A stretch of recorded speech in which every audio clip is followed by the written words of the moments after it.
Welcome to the ClevelandMoto Podcast. Oh, hey.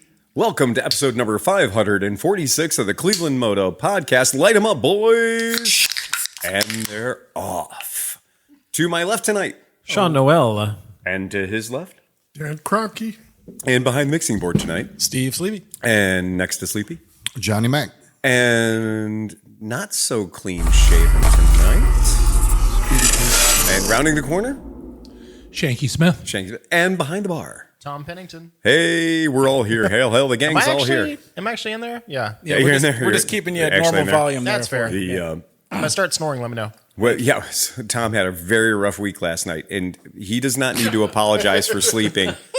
He does not need to apologize for falling asleep in the podcast last night. We had fun with it. That's great. I get it. But he did earn that. Tom had a very, very tough week last week. So this week, though, Tom has been the man of flying wrenches, because if you ever want to go to a motorcycle shop and see the motorcycle shop just full ape shit, this is the week. It's this week right here. On Easter Sunday, I delivered 8 bikes and picked up 8 bikes. How'd you fit them in the Easter eggs? In the Easter baskets, right? In the Easter baskets. No, I was out there with my pickup truck and my Kendon trailer. I went as far as Warren, Ohio, doing pickups and deliveries both ways. And then that was Sunday. That was the Easter Sunday, the holiday. And then the Monday, I did 8 more each way. And so this is a combination of getting service bikes out to people that need to have them delivered, and getting the bikes that have been sitting in people's garages that want to have them serviced, or they went out and turned the key and it didn't respond. Getting a lot of that stuff.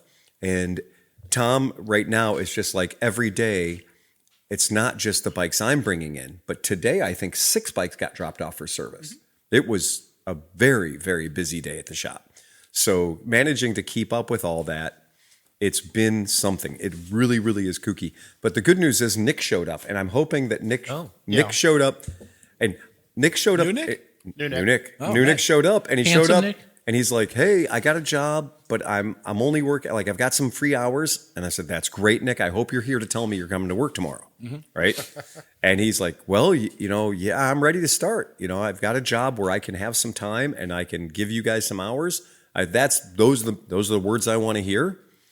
And then he went in the back and he started. I was like, well, "Where'd he go? Where'd he go?" And Tom's like, "Oh, he's in the back, right there." And I go in the back and he's cleaning up his work area. Yeah. And I was like, he's cleaning up his work area. That's a good sign. He's wearing his uniform from his other job and he's cleaning up his work area. But then I noticed he'd collected up some tools. I think maybe he has a project he's working on right now, and he realized the tools he needed to do it were still on his workbench. So I was like, oh shit, he showed up and left with tools. And I'm like, oh no, that's scary. That's scary. So he's like, let's hope he's really coming back. And then Sarah from Moto Go, she's coming back in because school's out for her. I actually accidentally spoke with New Nick because I was trying to call Nick at work. Yes, and he said. And I was like, oh. So I chatted with him for a moment. Oh, he thought you were calling Nick DeVito.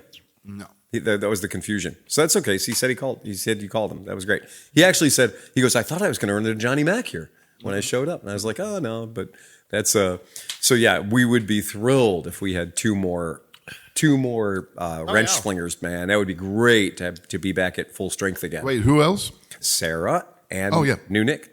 So, and those are both people that I feel completely confident saying, Sarah's progressed along in her development as a young motorcycle mechanic. So she's at the point now where I can just point at a bike and say, prep that. She's at the point where I can literally, like, here's the sheet. These are the accessories it gets. Prep it. And then I can walk away. And that's a beautiful thing, because that gives me the ability to be on the sales floor talking to people selling bikes. Otherwise, we got the stuff where I came in this morning 3 hours before we opened just so I could have quiet time and just prep bikes and put my head down and do all that. Also, I was overserved last night, so I needed the quiet time. So I did not have a good night last night. I thought Porco was the big Porco thing was Tuesday. Well, Tuesday they did the mover shaker. thing. Yeah. I didn't want any part of that. Okay. I just went for the normal Wednesday because Wednesdays are quiet. Wednesdays are chill. So we showed up, and our friend Vince was already there as usual. He works there, but he makes such delicious food and such. Oh, yeah. So we're out there, we're having a few cocktails, we're doing what we do at Porco, we're meeting interesting people, and we go out to the patio for a cigarette break, what have you. It's pretty late in the evening. One of our bartenders, apparently there was a drink order that was incorrect, and we were forced to drink the mistakes. Oh boy. Oh no. Oh boy. You got the bilge. Oh, we got the bilge all right. What a good bilge it was. But then Vince shows up with like 4 pounds of banana pudding Yeah, and chocolate focaccia bread. and chocolate fucking focaccia bread. Yeah. And I was like, why didn't we know about this 3 fucking hours ago before I ordered French fries, right? And I've not voluntarily eaten banana pudding in 25 years. I've got a sweet spot for banana pudding. Yeah, And Bucky's, same. that's Bucky's Yeah. like calling Oh, card. is that their deal? Yeah. Oh, fuck. It was Nilla wafers in it and everything. And this was Banana pudding made me drive because John came out with 3 meat sticks and banana pudding, and his hands were full. And so he's like, "You're gonna have to drive now. I want to eat all this stuff." Did you dip your meat sticks in the banana pudding? No. Okay, I'm not sure how weird it Kinky. gets. I think at Bucky's you can buy it by like a pint cup, or you can get like a gallon pail of it. The pale, yeah. My God, that's decadent. Yeah. Yeah, this was really delicious that we had last night. So hats off to Vince for really Very setting much us so. up. That It's was he really super has it nailed delish. down. Yeah, dialed in. he's such a good baker, such a good cook. Extremely cool. So that a great. I've been on the phone with Liza Miller from the Misfits a couple of times over the past few days. Apparently, there's a bit of a kerfuffle, for lack of a better term, about AMA Vintage Days. Oh, And she's acknowledged that the only way that she can get a camping pass is to buy 2 tickets for the event, not 2 day tickets, the weekend, the full passes. see, but for me and Yeah. everybody else, that's Right. the way it's always been. I checked my receipts for the past couple of years, Yeah. but because Liza normally gets there on credentials, right? So Liza normally gets there on credentials, and she's not been forced to buy her own camping pass, right? if you have a media pass, though, I mean, if you can get a media pass, Right. that'll get you anywhere. So you don't have to, you know what I mean? You could buy, but they won't sell you a campsite without buying 2 Correct. passes. Right. So I don't know. The problem there is the AMA, which has been very generous to us with our media credentials over all these years. The AMA is the AMA, but the AMA is simply a tenant for that weekend. They're just there at the Mid-Ohio Sports Car Course. And Mid-Ohio Sports Car Course says if you want to have a campsite, whether it's for yourself in a tent or for yourself in your camper, you're going to be paying the price for that experience will include 2 passes. Now, that can be awkward if you're just a person with a tent who doesn't have any friends. And in speaking with them today, they literally told Liza, and they also told me in separate occasions, well, I guess you can just sell the other pass. Oh, how Like convenient. that was their solution to the whole thing, was to become a scalper, right? Their solution to the problem was that you should just become a scalper, right? And I don't think that's a satisfactory solution. I think that's on its best day, that's shitty.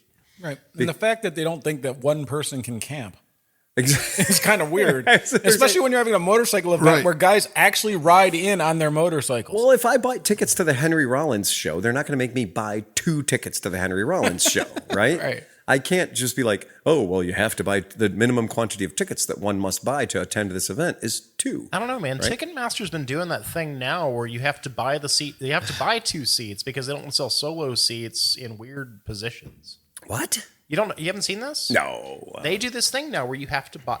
There are certain seats in the venues where you have to buy the seat. So like the next to it. like the super down low seats. Something- well- like, yeah. Like the really No, good even the seats. up high ones. Oh, really? Like up in the that's up in weird. the loge Our and listener, stuff. Thrustin Justin, said, for the past 2 years, I bought an individual ticket with a $125 camping pass. Correct. And that is not an option. Oh, this year it's not. It is not. They yanked that away. It is not. That is gone. And they did raise the price because I did look at what I paid a la carte previously.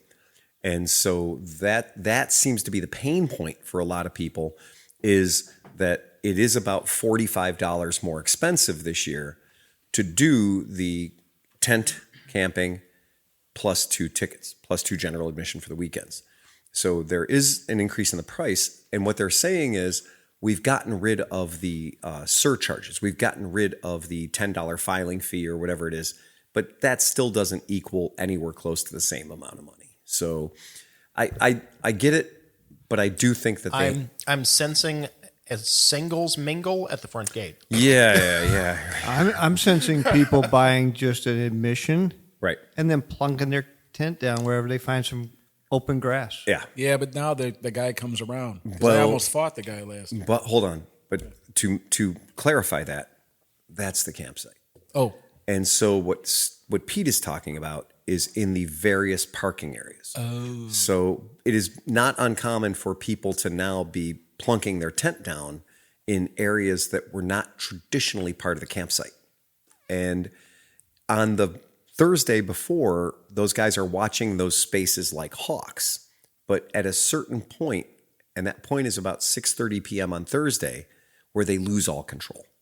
So they try to exercise control while they have it, which means like, oh, no, there's no camper supposed to be set up. There's no tent supposed to be set up before 7 a.m. on Thursday, because 7 a.m. on Thursday is when people that are either season pass holders for the Mid-Ohio Sports Car Course, they can get in Thursday morning, 7 o'clock, or swap meet vendors can get in, or people that are participating in the racing can get in 7 o'clock in the morning It's on interesting. Thursday. You have to put in your AMA event Yeah. member number to buy tickets at all. Absolutely. Yeah, you can't buy tickets without being a member now. Yeah.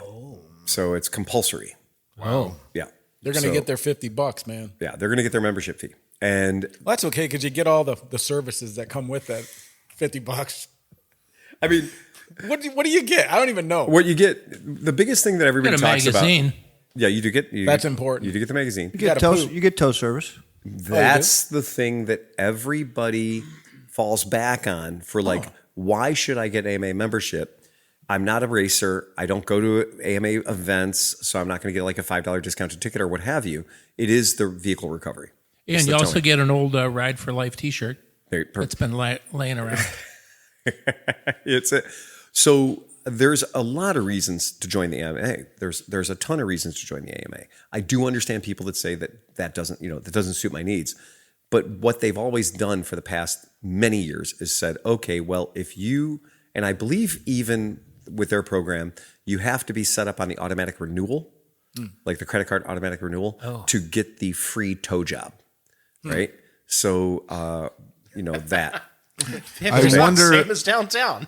So, just reading it a little bit, it says that AMA members may buy advance tickets at a discounted rate. It's $10. Yeah, but then I wonder after May 31st, then you might be able to buy them without being a member. You know what I mean? Because that was it won't be advanced after May So 31st. I tested this yesterday, so we would be able to come into this podcast knowing what the real deal is. So I tested it using my AMA membership number, and I bought. So going through the front door of Mid-Ohio Sports Car Course's website, not going through AMA, not going through the AMA website at all. You can, if you're not an AMA member, you go through the Mid-Ohio Sports Car Course's regular website and you buy the tickets for the event. If you buy a tent camping pass and 2 general admissions, it is $305.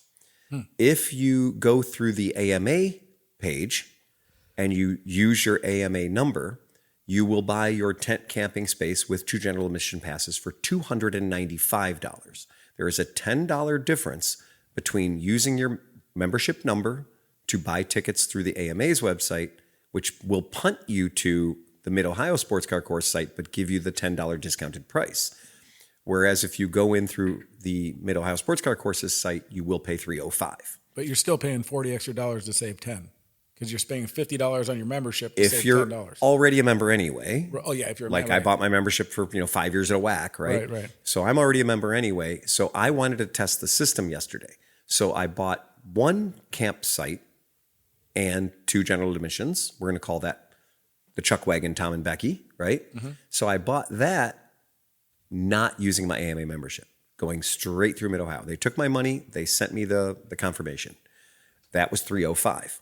The one for me personally, I went through AMA's website using my AMA membership number. It was $295. Now, if it was a camper, then it would be $380. Yeah. Or $390. How much is it for an inflatable pub? Yeah. Oh boy. Right. Well, we're going to get to that because I have prepared everything. So we'll get to that in a minute. So, but that's the point, and that seems to be the kerfuffle right now. That seems to be the stress point. Now, obviously, our podcast has successfully brought a whole shit ton of people to Vintage Motorcycle Days. People come to this event because we are there. We know because we meet them. All 80,000. Every year. Yeah, last year you tried to feed them all. Every year, I meet at least 50 people at our campsite. At least 100. At least 50 who walk up to me personally and say, this is my very first VMD. And we're here because we listen to the show. I mean, last year, I think 100 new people rode our motorcycles. I think you're right. Yeah, I think you're That right. I sounds came about here right. because you said you'd let me ride your bike on your thing. And I'm like, there it is. There it is. Go get it. Oh, you weren't lying. Call my bluff, right? Yeah, exactly. So, we do want to promote AMA, obviously, and we want to keep bringing more people to it because it's more fun when you're there, right? Yeah. So I'm not having an adversarial relationship with them. I just want to make some clarity. And I also think that if the policy is that in order for you to sleep in your one-man pup tent, you have to bring a friend. That's tough. Well, we do have a request into the AMA to have somebody from this organization that is organizing Vintage Days come on the podcast. And Absolutely. my initial contact, they were like, yes, it's a great idea. But I mean, I think they're busy. They might be busy, but a little bit. Yeah. And we've had some very, very good relationships with AMA representatives in the past. Some fantastic relationships. I've had their staff meet us on Thursday when we had my 50th birthday party and I had that ridiculous camper. Oh, I missed that thing. And I had that ridiculous camper and I told them very clearly, I was like, this is going to get stuck if we park it on soft asphalt. We need to park this in somewhere improved. And they literally guided us to a spot to park it in the employees section. Dude, it was the $10,000 spot. We had a view of the entire property off your back porch that folded down. Yeah. It was so close to the good shitters and the good showers that it was impossible not. It took a level of stress Yes. out of Vintage Days. It was like, I might have to shit, but I can wait until the last minute because it's right there. It's literally right there. 2 in the morning, I'm a little grumbly. I'm just going to walk over because it's right there. And it's also where How refined. It's where the wash rack is for people to wash their bikes before they take it out for the lap of history and all that stuff. Yeah, I'm trying to buy tickets through Mid-Ohio. I can't get to that. You just go to the events page and where you click down, when we're on the front page of Mid-Ohio Sports Car Course, you click on where it says events. It'll say Vintage Motorcycle Days, Permco, Vintage Motorcycle Days. And then you want me to go through events because I was buying race tickets. and I had AMA. Events, yeah, that's how they do it. I'll figure it out. You'll figure it out. I'm working on it. It's fine. It's not a big deal. So, just the point being that they were so ridiculous last year about sending a guy out in a golf cart that was like, I need to see the paper, the authentic document. Not your phone, not a screenshot, not anything. I need to see the authentic document with the name on it for the person that's going to occupy this campsite. And it was such bullshit because there were 2 cars that were there and they're like, you're here, Steve? I'm like, yeah. Well, we're going to go into town and get shit because they drove from fucking wherever. Yeah. They leave. The guy comes over and he's like, where's their stuff? I'm like, they can. So they're texting me the stuff. They're like, here, they just took a picture on their lap. And that guy was like, that doesn't work. I need to see it. It was poorly handled. So it was very poorly handled. And I understand you're trying to keep control for as long as you can, but you have to, at some point, you have to be a realist and go, in 5 hours, this is all going to be corrupt. And they literally said, well, we're going to come back here and check your papers. They said, we're coming back here at 6 o'clock or whatever. They said, we're going to come back here and we're going to check and we want to make sure you have everything there. And meanwhile, we're on a phone chain talking to people in Oregon, talking to people in Dallas, talking to people in Denver, having them email me over their credentials so I can send them to Sleepy. And so I told Sleepy when I got there at 4 o'clock or whatever, 3 o'clock, I said, Sleepy, there is a 0 chance that guy in that golf cart is going to come back here at 6 p.m. Because at 5 o'clock when that main gate opens, his world turns to shit. So I got to I went through the events. I got to the thing. I see camping pass $305. Right. When I click on it, it takes me back to the same page that I was seeing before. It doesn't take you to a checkout. That's because it's early. Because it's too early, because they're only selling through AMA members. Yes. So I'll solve your problem. Yeah. Go back to the Mid-Ohio Sports Car course. At the upper right-hand corner, you can log in. Yeah. If you're not logged in, You have to log in, and then when you click on that, it'll take you to the go building live. section. Okay. Exactly. I see. Yeah, you have to log in. Yeah, so you have to be a known entity to put to them before they'll put you into their billing system. Yeah. So it's cheaper for me not to buy it. Well, no. So if you do not have a current AMA membership, Nope. right, then it is cheaper for you to Pay $305 instead of $290 and $50. $295. Right, exactly. Right. That's what I said. It cost you $40. It'll cost to you save $40 $10. more, but that renews your AMA membership if that has value to you, right? If it has no value to you, then that's fine. You don't have to do it, right? I get it. So that's that. On to more interesting things about vintage motorcycle days. Getting gear. Yeah. A toy.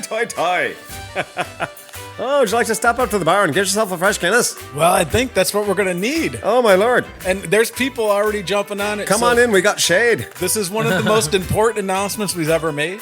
If you haven't already participated, you are more than welcome to. We have a GoFundMe set up for something very specific. Oh, you didn't bring any of your own shade. We got plenty of shade for you. I'll Let throw me some just shade show it right on here. you. Oh, what is that? Please help us build the ClevelandMoto inflatable pub.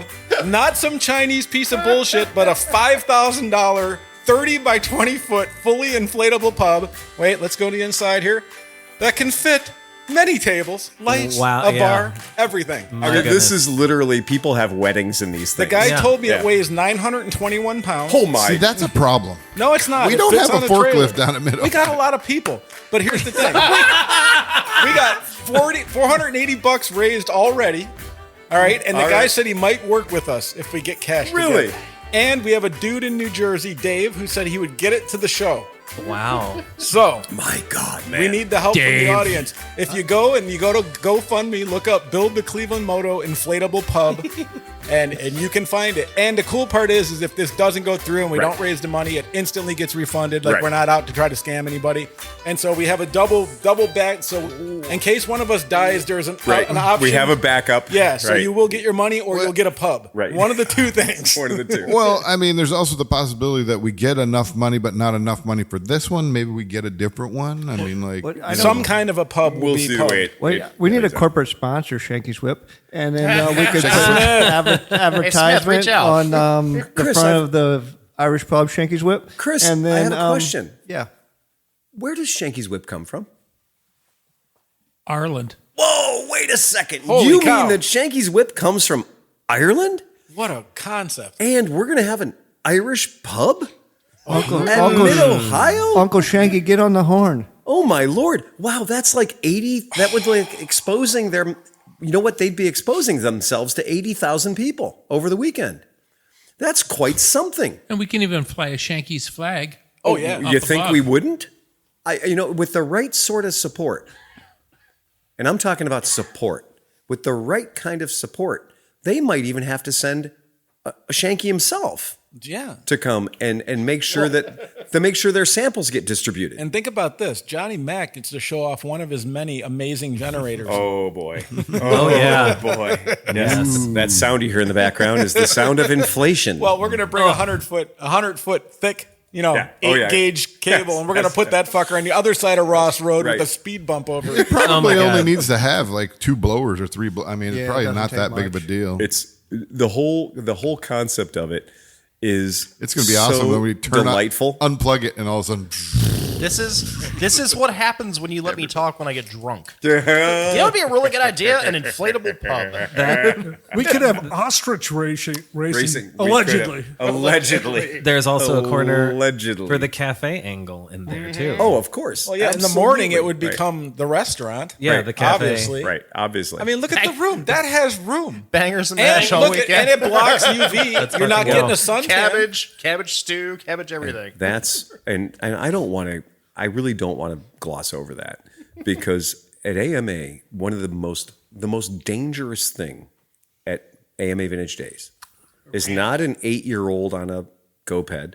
It's not sleepy. It's UV. It's the sun. The most dangerous thing at AMA Vintage Days is the sun. Although the 4 girls on the CRF 110 was pretty dangerous. I think they were in total control. No, not to them. Oh yeah. Everybody else. Everyone else. Out of the way. Dive. Yeah.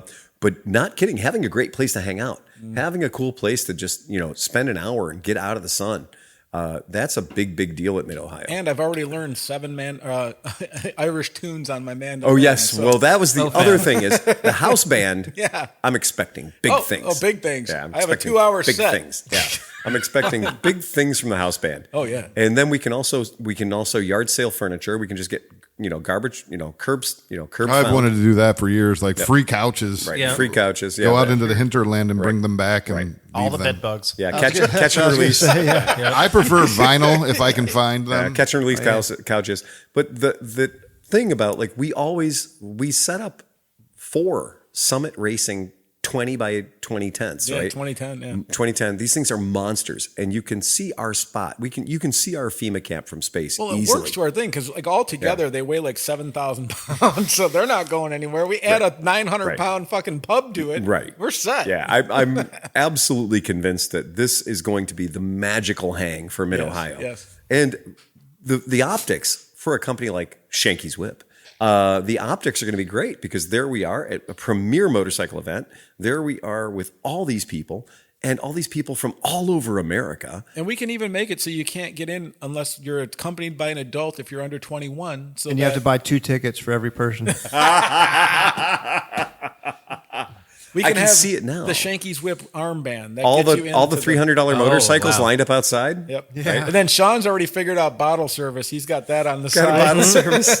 Got a little pit group going on. That's You have it. Shanky's, but then you have Shanky's Supreme. Oh, Yes. You get the golden ostrich bottle. Right. Yeah. So I think that's a brilliant idea. Brilliant, I say. But again, we need your help. But So we need your help. I'm going to So put this that's up it. in case anybody Yep. has not seen Right. it yet. And if you do want to participate, like I said, the worst thing that can happen is it works. The worst thing that can happen is it all comes together and we take your money. Well, we're- because you have no risk if we don't get it together, you get your money back. We're 1/10 of the way there. Oh, We got $480 raised, man. God. That's not bad. Fantastic. I know. Yeah. So do a little bit, help out a little bit. And what we can promise is the hospitality that you've had from us in the past 10 years that we've been throwing down hard at Mid-Ohio, that's just getting better. It's just getting more. And somebody said, well, what if it rains? What if it does this? What if it does that? That just adds to Even the fun. better. Yeah. Right. Like Yeah. it might be a disaster, but it's going to be fucking an amazing Well, disaster. it'll be a disaster outside. Yeah. Right.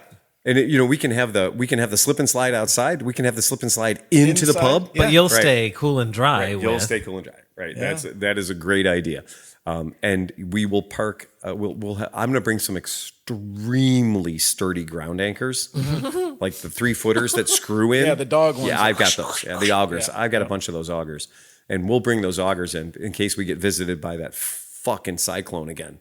Yeah, It is an El Nino year, so it's a good chance we're going to get some rain. Oh, is that the other? Yeah. All right. So if we get rain, then you're going to be really happy that this pub is around.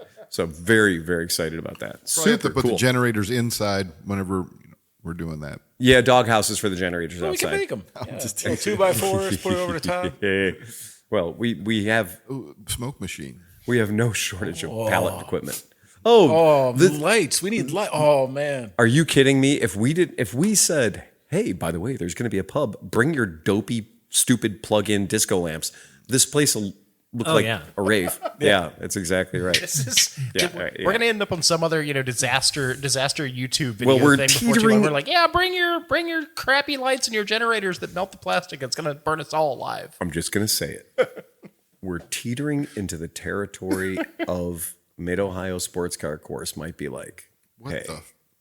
yeah. Next year they're going to say, Until the rules say no inflatable Right. pubs, they're Right. fucking 100% That's legal. exactly right. And You it's got not away like we with it can't once, use it at boys. band camp, and we can't Right. use it at 100 other places, too. Exactly. Yeah. Right. Yeah. It'll be Have pub will I have travel. a feeling our invites are going to get up. 900 pounds. That's a trailer. No, seriously, a 1,200-pound winch, a 12-volt battery, and boom, done. Yeah. Don't rip it. Yeah. Somebody please bring some patch kits. You know what though? I heard it's really hard to get back in the bag. There can't. It better be like a crate. The bag. I can't even get my sleeping bag. Get it onto the pallet. Yeah. Fold here. Double We're going to over. need to hire fucking roustabouts. I hope they put a good zipper on it at least. You know? This is literally, yes. So the good news is I do already own an trailer that this will fit on that will do the job to get it there and back, right? So that's kind of cool. I mean, any 4x5, even my big thing trailer, any of that stuff will work as long as it's can hold the 1,000 pounds. Right. I thought you were going to say you already owned a roustabout. That's a lot of weight. But yeah, with like 6 people, maybe. Right. Yeah, and you unfold it. I mean, like, you're not going to carry the lump. Right. Well, you got to get it off the trailer before you You just grab the tongue of the trailer and put it vertical, and it just falls off like a really big fat guy. Yeah. Yeah. And that's the other good part, too. If they're like, take it down, we're like, I hurt my back, you can do it. When we unplug it, it'll come down. That's it. Where's the generator? We don't know. Right. It's Yeah. a 1,000-foot cable. And we've already proven at Mid-Ohio that they have no problem with generators running all night long. No. Yeah. Yeah. So that will be, this plug will not deflate. I mean, honestly, if we have the tents in front by the thing and we can fit it back there, they might not even see it. It'll just be this massive thing. So. Yeah. They said it was 27 feet tall. I know. Come on, you're gonna see it from the track. We're not gonna need. You can see it from outer We're not space. gonna need a 30-foot flagpole anymore. You're going to see it when you get off I-71. Our 17 camping spots, we're going to need 33 this year. My God. Yeah. We're gonna get hate mail from Kentucky Corner. Yeah. We're stealing their moves. Okay, here's the move: dress somebody up like a leprechaun. And when the guy comes around and says, "I want to see the paperwork for the guy who's sleeping here or whatever," I may just If your hands up, Lucky Charms. yeah. Wow. Oh my. Yeah, it sounds fantastic. I have zero complaints. I've never about been this. so excited about anything in my entire life. In That's fact, a I sad just want to state hear. And you of get affairs excited there. about a lot. I just like Irish music too. So It's not bad, man. 900 pounds scares me a little bit. Like, if it was by like yourself, 400 yeah, or but 500 pounds, like that's all of us working together. Yeah. Okay. It's a team building unit. Okay. Where is it getting stored when it comes home from Mid-Ohio? It's probably gonna end up Somewhere. in my property somewhere. If not, I'll figure out a way. My paint shed that hasn't painted anything could be a pub storage unit. Pub storage unit. No, we just inflate it in your garage. That's fine too. Oh shit, that probably Accessory would be dwelling warmer. unit. I could actually work on bikes in the winter. Go into your garage and there's a pub in there. With the guy who doesn't drink. That's great. Put it on the pond when it freezes. It can over. double as an opium den. Right. Okay. That's true. Now we're Right. That's exactly right. Yeah. You don't even have to wait for it to freeze; it'll float. I mean, there's Yeah. a whole Oh, yeah. business around renting these things out. $2,000 for an event. Like they charge good money. Oh yeah. That is true. For We could the- probably for we one could of probably these- we could probably do a tour with Shankies. The ClevelandMoto Shankies Whip National Irish Pub Tour. Oh my. I already have a job. But I tell my wife all the time. She's like, "Oh, you could make money doing that." I'm like, "I know, but I have a job." Yeah. There you go. Yep. Yeah. I think this is going to be maximum opportunity for silliness, and I'm 100% behind it, and both spiritually and financially. Maximum opportunity for corporate sponsorship. That's what I say. You're absolutely right. Get I someone in love that. early Yeah. before you get closed out. And I you can only imagine think that, of though? one person, one company that would be perfect for it. Well, I think that would be a great idea for what they call a premier sponsorship. Yeah. Right. Premier I sponsorship. can't is a wait till really good thing. Thursday at 6. Ladies and gentlemen, please join us at 8 p.m. for the opening of the ClevelandMoto Shankies Whip Premier pub. Bucky's. And just go down the list. God. Irish pub. So on to other news. We have a rule here at ClevelandMoto Podcast. We don't like to talk about a motorcycle until it's Physical. purchasable, until it's a thing you can buy. And it's great to have vaporware, but you need to be able to buy it. And until you can buy it, we're not going to fucking talk about it. So last year, one of the companies that makes electric motorcycles that we talked about in the podcast several times called Cake. And they make freaky deaky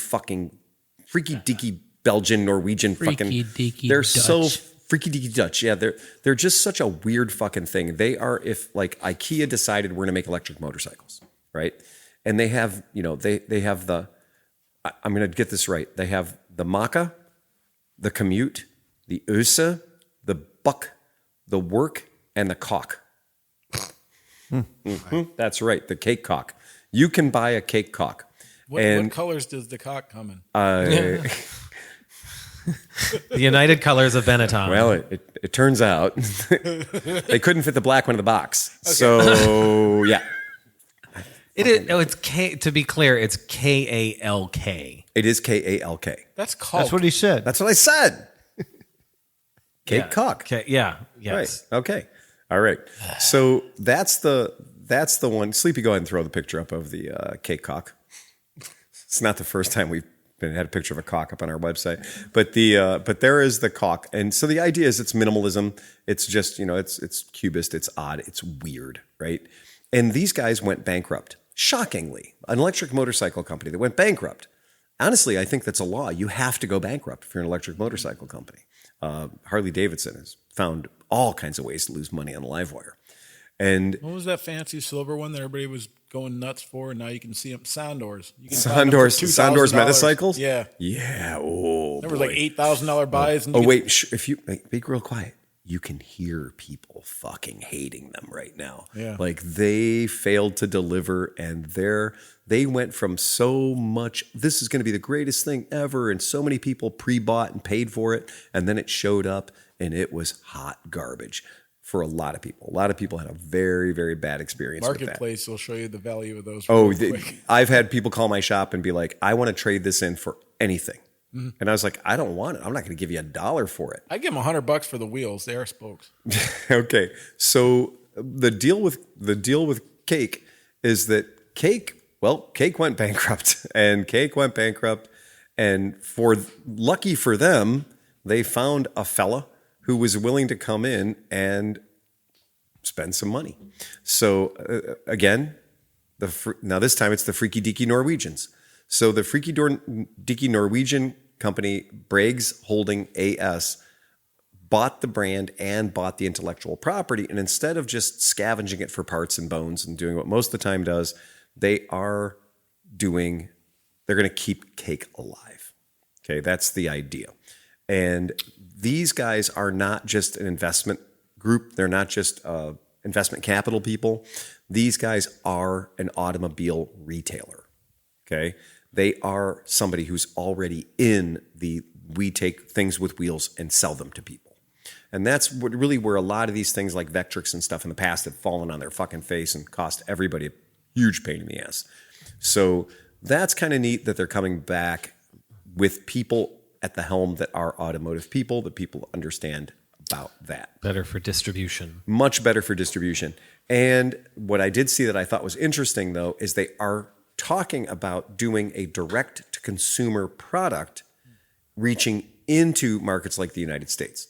Because Zero left their headquarters in the United States, and they moved I believe they're in Norway, too.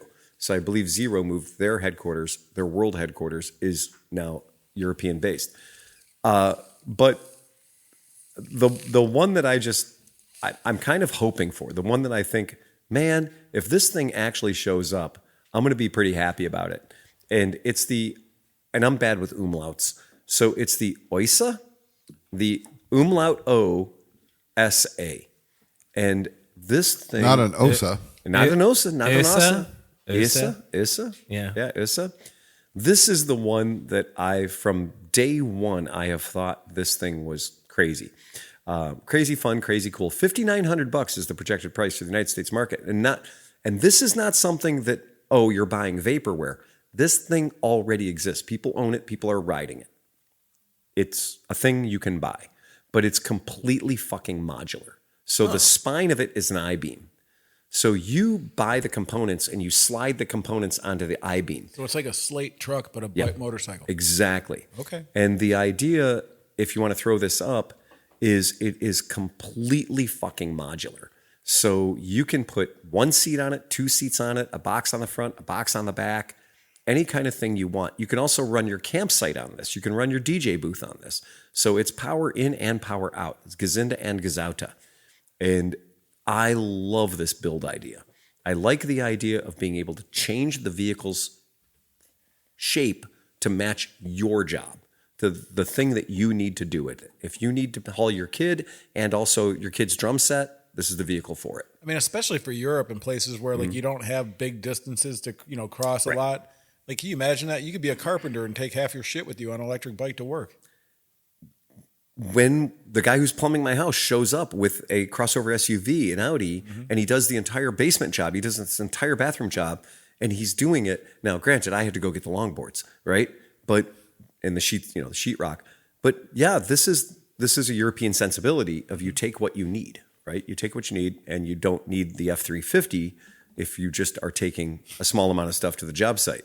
I like to see this thing get into India. There'd be like 7 kids on the front, 14 on the back, big trailer. Right. Oh, completely. You're putting together stuff from IKEA, so all you really need is an Allen wrench. That's true. And you buy this bike and you get a toolkit. The toolkit's an Allen wrench. That's exactly right. And if you look really closely, the bottom screws out and it becomes a tire pump. It's definitely one of those things that when I see innovation, when I see something like this, I'm not super excited about electric motorcycles. That's not my thing. That doesn't give me joy.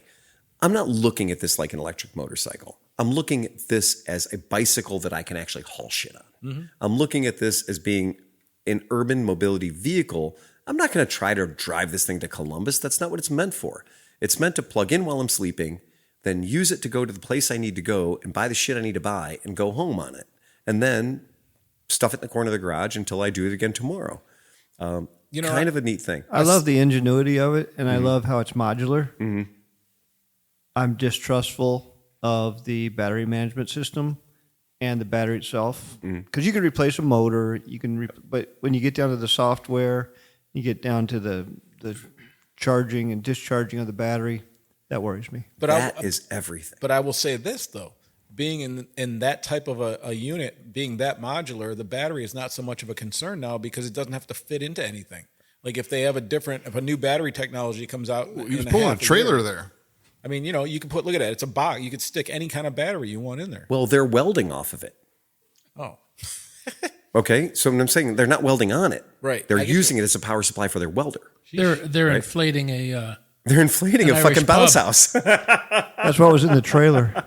That's what's in the trailer. It's very practical.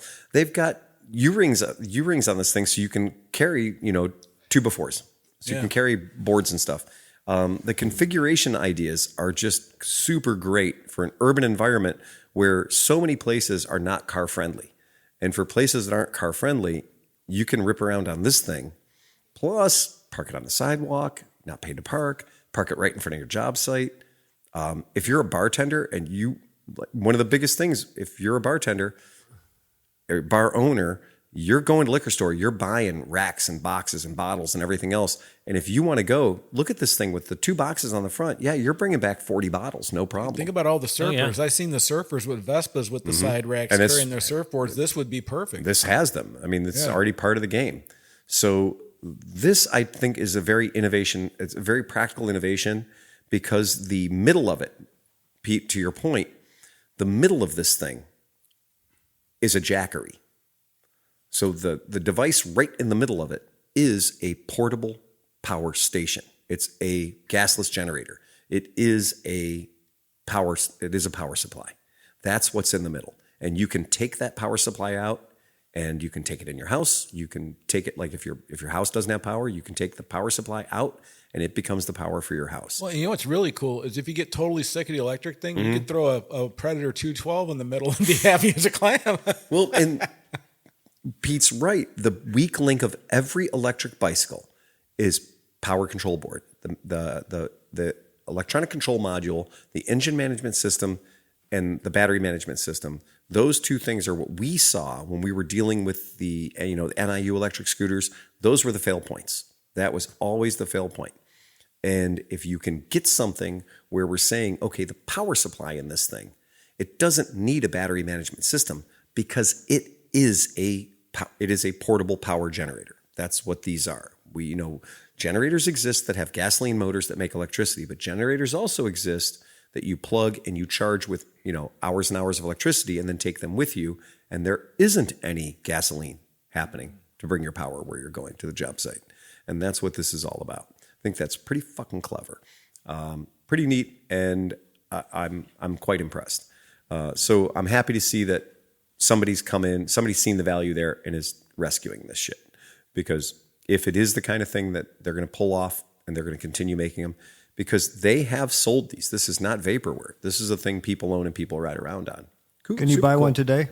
You can buy one today. And that's actually the good news is they did say they are filling orders, because when they did their bankruptcy, this was it didn't go into like a receivership. It went into the European version of that, where they're allowed to continue operating, but only on a subsistence level. And how many Norwegian kroners are we talking here? Well, the nice thing is they've gone ahead and done the US dollars on the website. Oh, so handy. if you want to backwards math it to euros, you can, but like the commute edition for that particular bike is $5,900, right? And so the work edition for that bike, like with all the fancy shit, the work edition I think is $6,700 for the work edition. And that's their most expensive product. That's their fancy pants one. Yeah. So I thought that was just fun. I thought that was interesting. Their tiniest, little, weirdest, adorable one, the Maka, which talk about minimalism, that's $3,800. So the Maka is silly. It's ridiculous. I'll take a caramel maca. Yeah. It's basic. That's just what it is. It does have suspension. That's cool. And it's a hub, it's a hub motor design. So super minimal. Like super, super minimal. Yeah. And I'm not a big guy. I'm not going whole hog into stuff. They do have the Maka Polestar edition for people that want to be fancy pants, I guess. Did you say Polestar? Yep, Polestar. What was it? The Alpinist stars? It's one of those. So A-star. Everybody all the cool people call it A-star. A-stars, baby. A-stars. Honda E-clutch. Well, they're sticking with it. If adding e-clutch to more of your line is a commitment to the technology, then Honda is getting into it, because the Transalp is getting the e-clutch. Mm-hmm. So that's quite interesting. And I think a whole bunch of bikes are. I think the 500 that they have coming out, the sport bike, that has an e-clutch. They have whatever their smaller 4 something that's coming. They're putting them on everything, basically. I think that's going to be the game. Yeah. It must be working well. I thought like, what about, there's an electric servo in there, like these have the potential to fuck up, but it must not. It must be just working fine. Lady picked up her bike today at the shop. She had the Honda Rebel 1100 with the DCT. Okay. And 47,000 miles on it. Well, the DCT is different than the e-clutch. It's different. Correct. Yeah. Right. But think about it. Like all motors now are all brushless, so you don't have brushes wearing out, all that stuff inside there. So the servo motors controlling it, they might be all brushless, and it's probably very reliable. Yeah. It is the same thing about the transistor. Well, the weakest link in the old Honda Matic wasn't the automatic. Yeah, that wasn't the weak link in that motorcycle. It had other weak links, but that wasn't one of them. And so the Transalp with e-clutch is 10.2, so it's $10,200. I wonder if you can turn it. You can't turn it off, but you probably can go full manual. Like it will stall if you let out the clutch. I don't know. I haven't experienced one yet. No, I honestly don't know. And I am not certain about that. What Honda is saying, what Honda's big push on that is that this is going to introduce adventure riding. This is going to introduce off-road riding. This is going to introduce this to a wider segment of the people that might not feel comfortable using a manual transmission. I think it's going to save motorcycling, because you got to understand, like we take for granted that like manual cars we all love and whatever, right?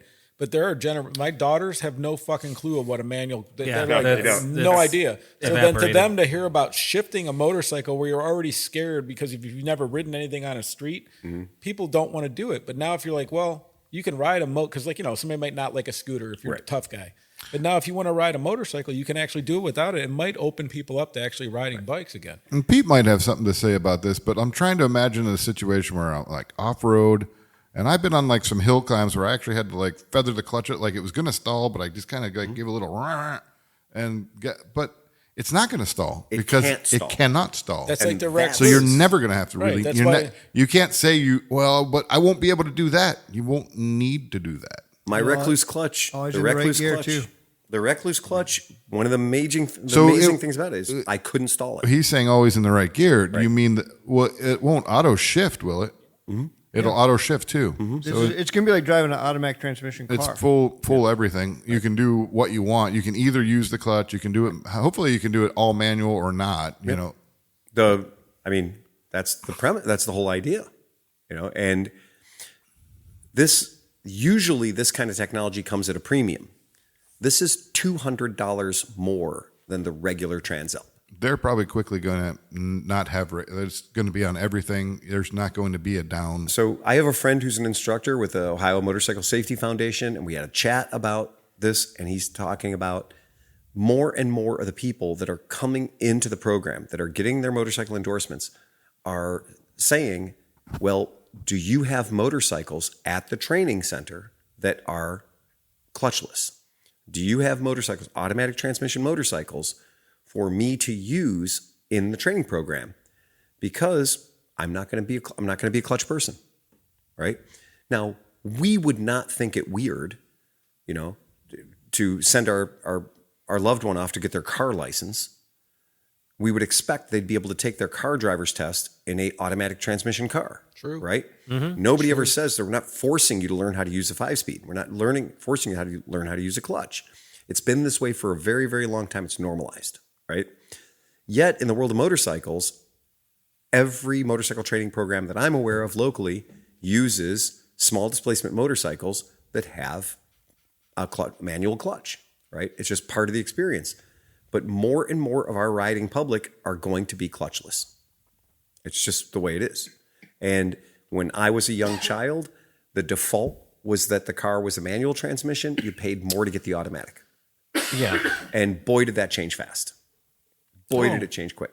So and even in the Japanese cultures where the manual transmission stayed around a hell of a long time and automatics didn't get the push, now the vast majority of cars that the Japanese are buying are automatic transmission. I have to make a clarification. Yeah. You were wrong on something, and one of our listeners pointed out. Oh, good. Chat Please members, the e-clutch does not auto shift the gears for you, but it does automate all clutch operations. So you're you have still to use picking. the left foot to pick Excellent. all the gears and Thank stuff. you. It just has no clutch. Right. Excellent. So that is different than the Yep. DTC, where the DTC can do all of it by itself. Yes, it does. Right. And it does unless you manually button shift it. So, and it says no stall, Flappy no lever. paddle. No stall, no lever. You can come up with a complete stopping gear and start again without touching the clutch lever. Manual Fantastic. control. You can override the system by using the clutch lever at any time. Oh, there is still a lever. Shifting. The rider must still actively shift gears using the foot pedal versus DTC, unlike Honda's DTC clutch, which is a fully automatic transmission. E-clutch is an electronic aid for a conventional manual gearbox. Fantastic. That's why it's only $200 more. There's the Shocking. Because it's the same $200. transmission and everything.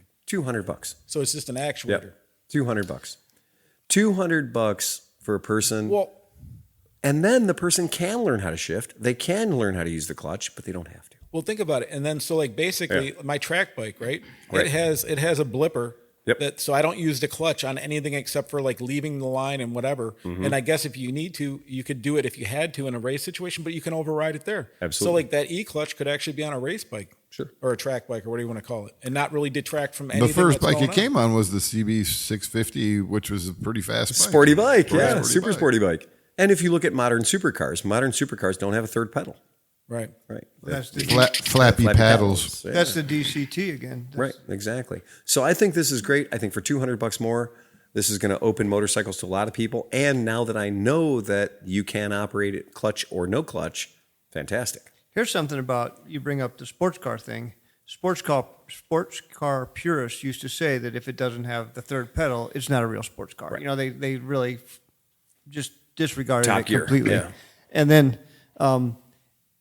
it was discovered that you could drive that car faster. The performance level was higher because it could shift faster than you could.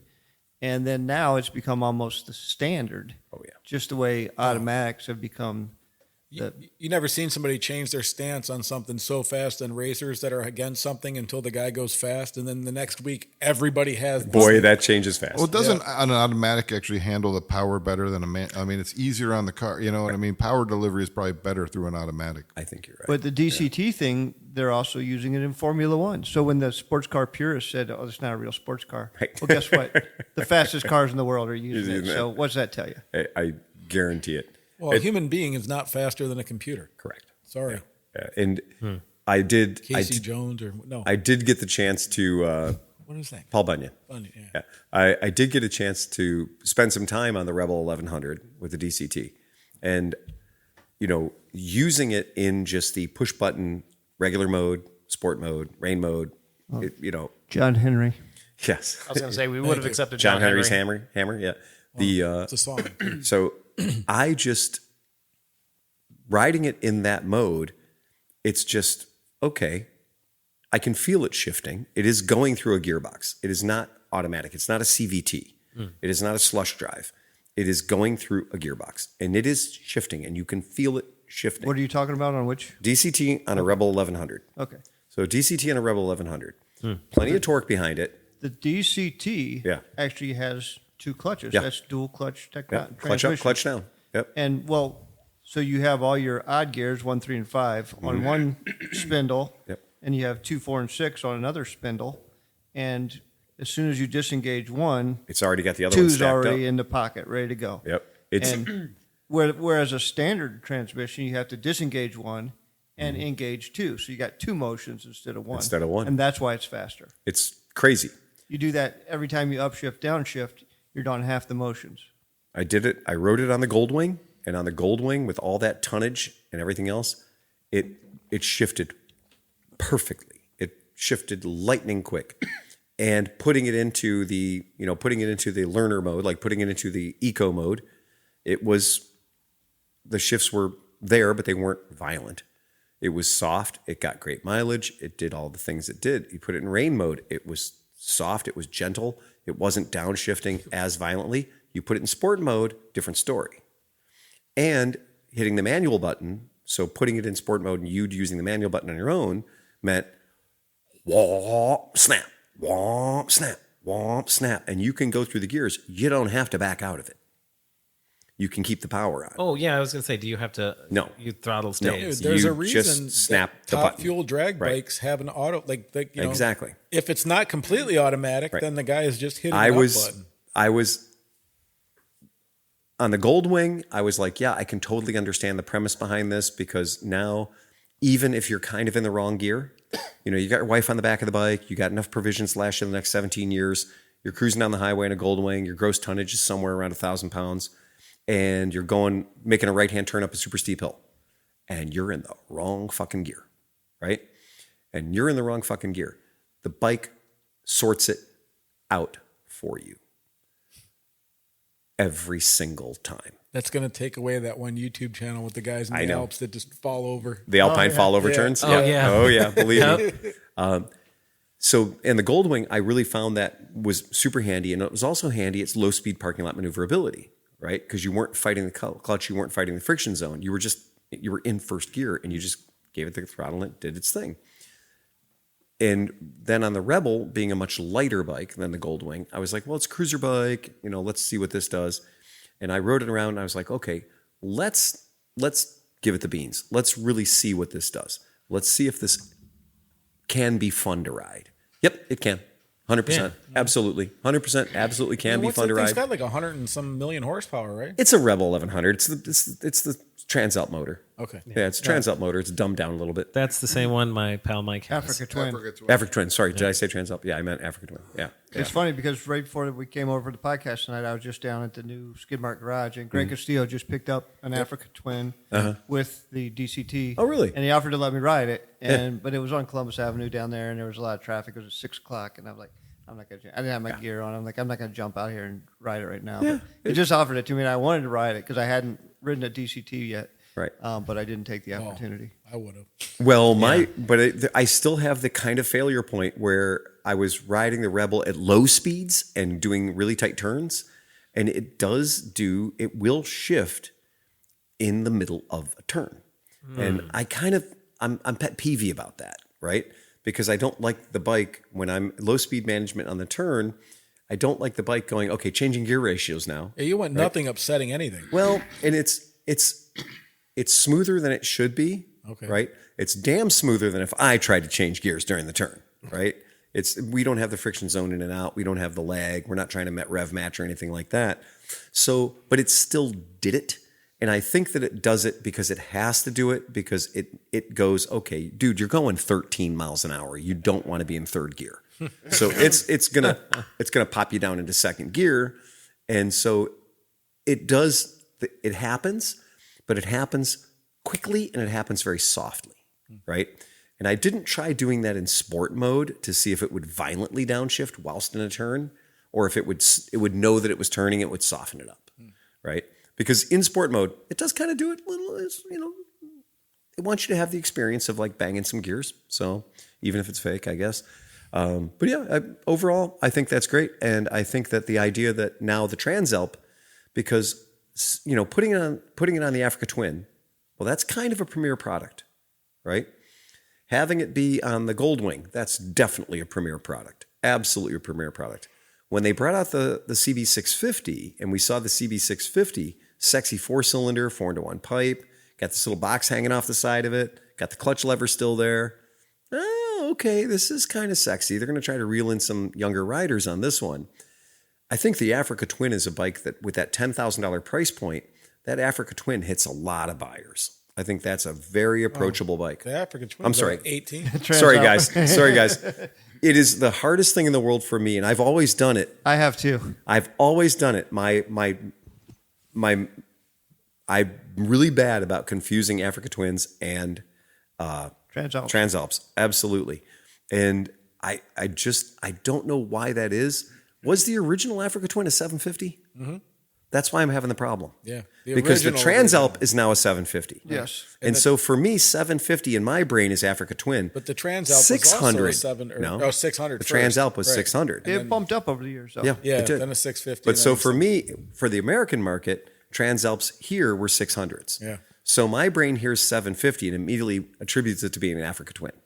Because in my mind, the Africa Twins were 750s, the Transalps were 600s. So that's why my brain has that programming problem. I love my Africa Twin. Yeah. I think it's the bike I've owned the longest in my entire life. Oh yeah. But I like the way it looks and everything. But the original Africa Twin still is like that bike when you first. I remember first time I saw that bike. Yeah. Mm-hmm. And I was like, "What is that?" You had a visceral response. Yeah, because I'm like, it's not a dirt bike. Yeah. It's not a sport bike. It's everything I want in a motorcycle. What's and it has weird 2 headlights. Is I had this same experience when I saw the first TDM 850. When I saw the first Yamaha TDM 850, I was like, I don't know what it is, but I want it. Yeah.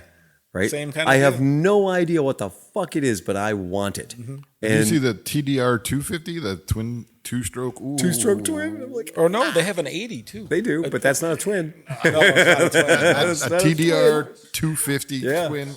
Oh, come on, man. Yeah, that's so cool. Oops, sorry. That I meant to hit. And it was funny from the first time I saw a TDM 850, I was like, Excalibur, someday you shall be mine. Mm-hmm. And I eventually got one, and I was really happy with it. I was totally happy with the bike. It was cool. The red one with the gray The red seat. one.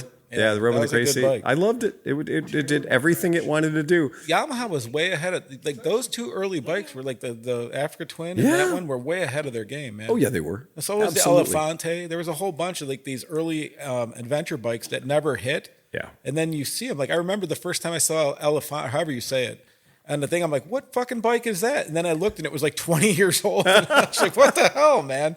Somebody was on point. Oh, for sure. Yeah, completely. Yeah, I liked that era. I liked those bikes. And that's even why, that's why I had my first Transalp. I got the first Transalp because it was that. Mm-hmm. It was the whole thing.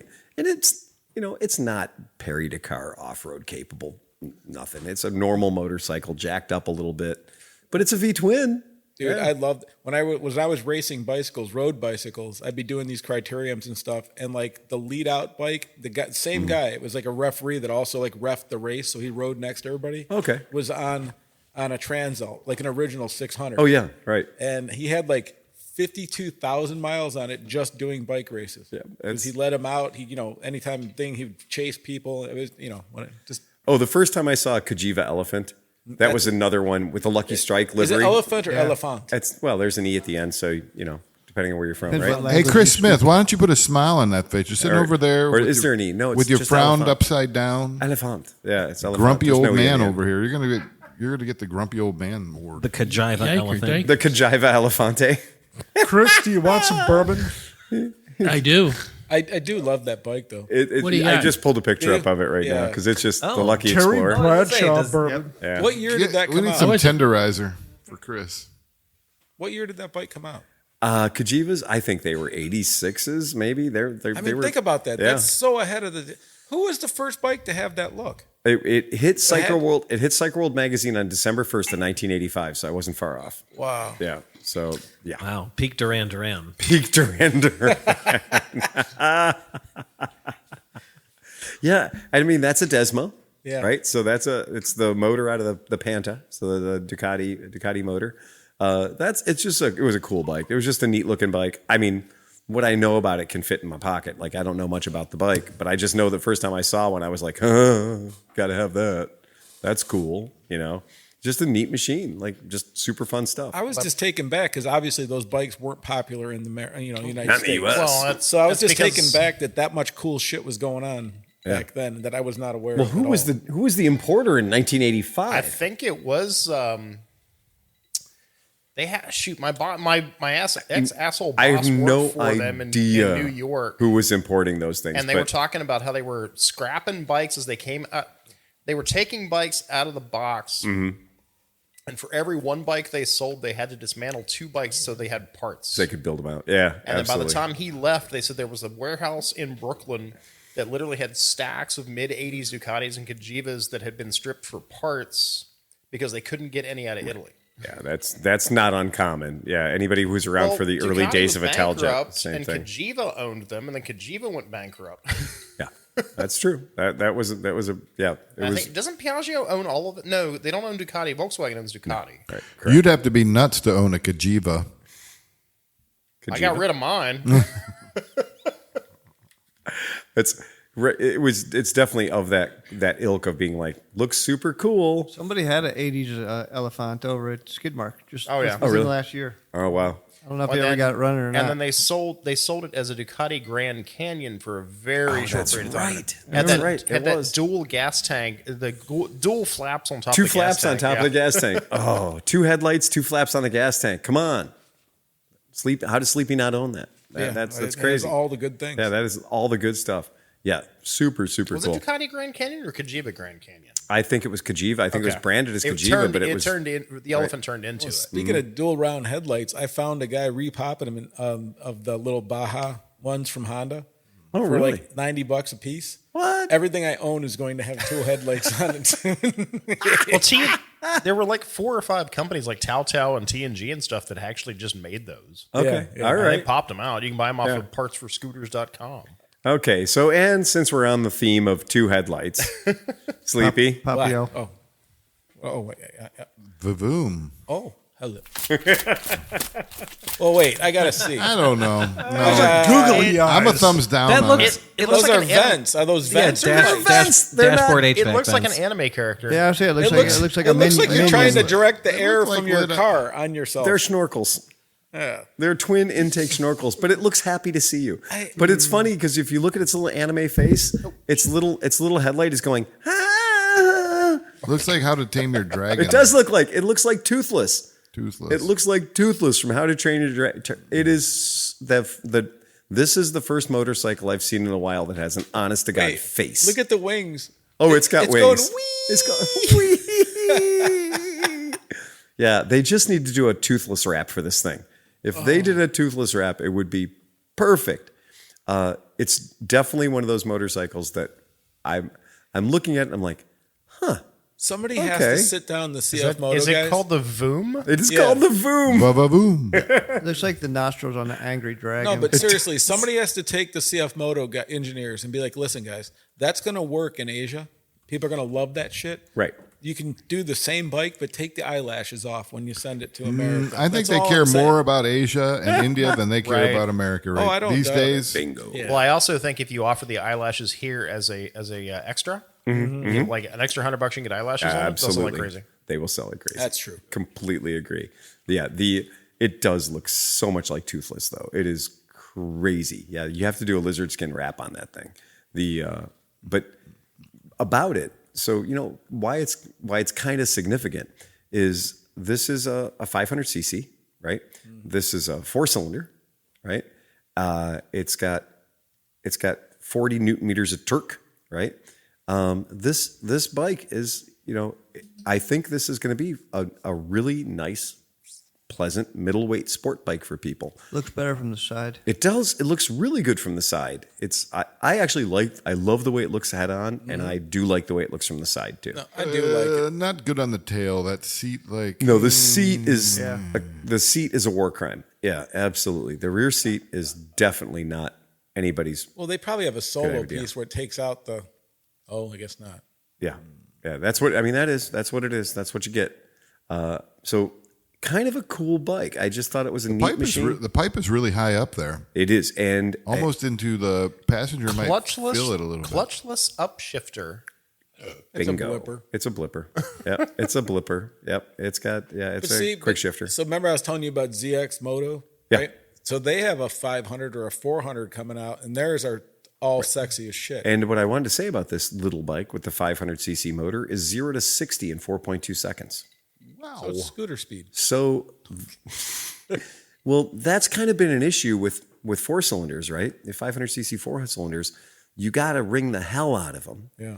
They're not known for launching. They're known for sport bike. They're known for track days, riding like that. So normally you're 0 to 60 on an inline-four. You know, I've had more than my share of Honda CB500s and CB550s, and nobody would ever say they were speedy off the line.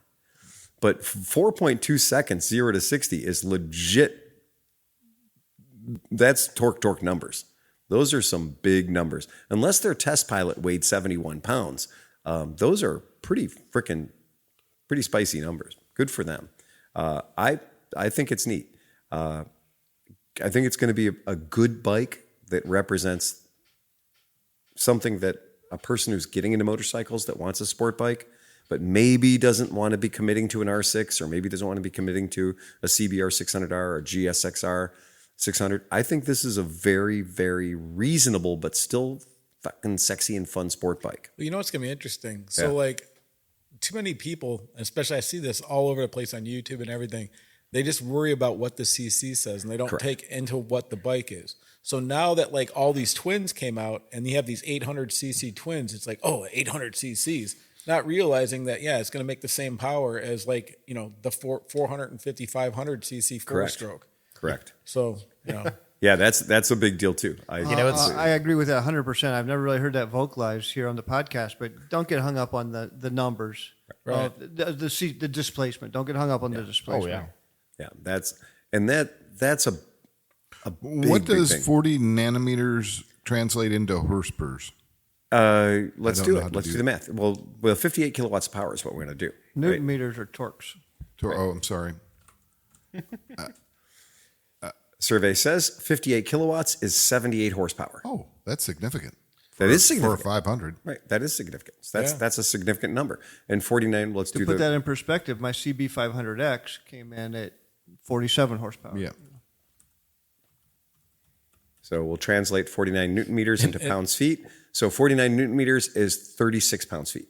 So that's a nice spread. So 70 horsepower, 36 pounds feet. That bike's going to move. But that bike look at that dude on it. And like on the picture that you have there. Yep. Go ahead. So if you're looking at this dude, he's probably your typical Asian dude who's like, 5'4". Right. And he is cramped on that. So I'm starting to think that looks like a three-quarter size. Three-quarter scale bike. motorcycle? My CB1 was, I enjoyed it. It was really cool, but it was not big enough. I think this is CB1 sized.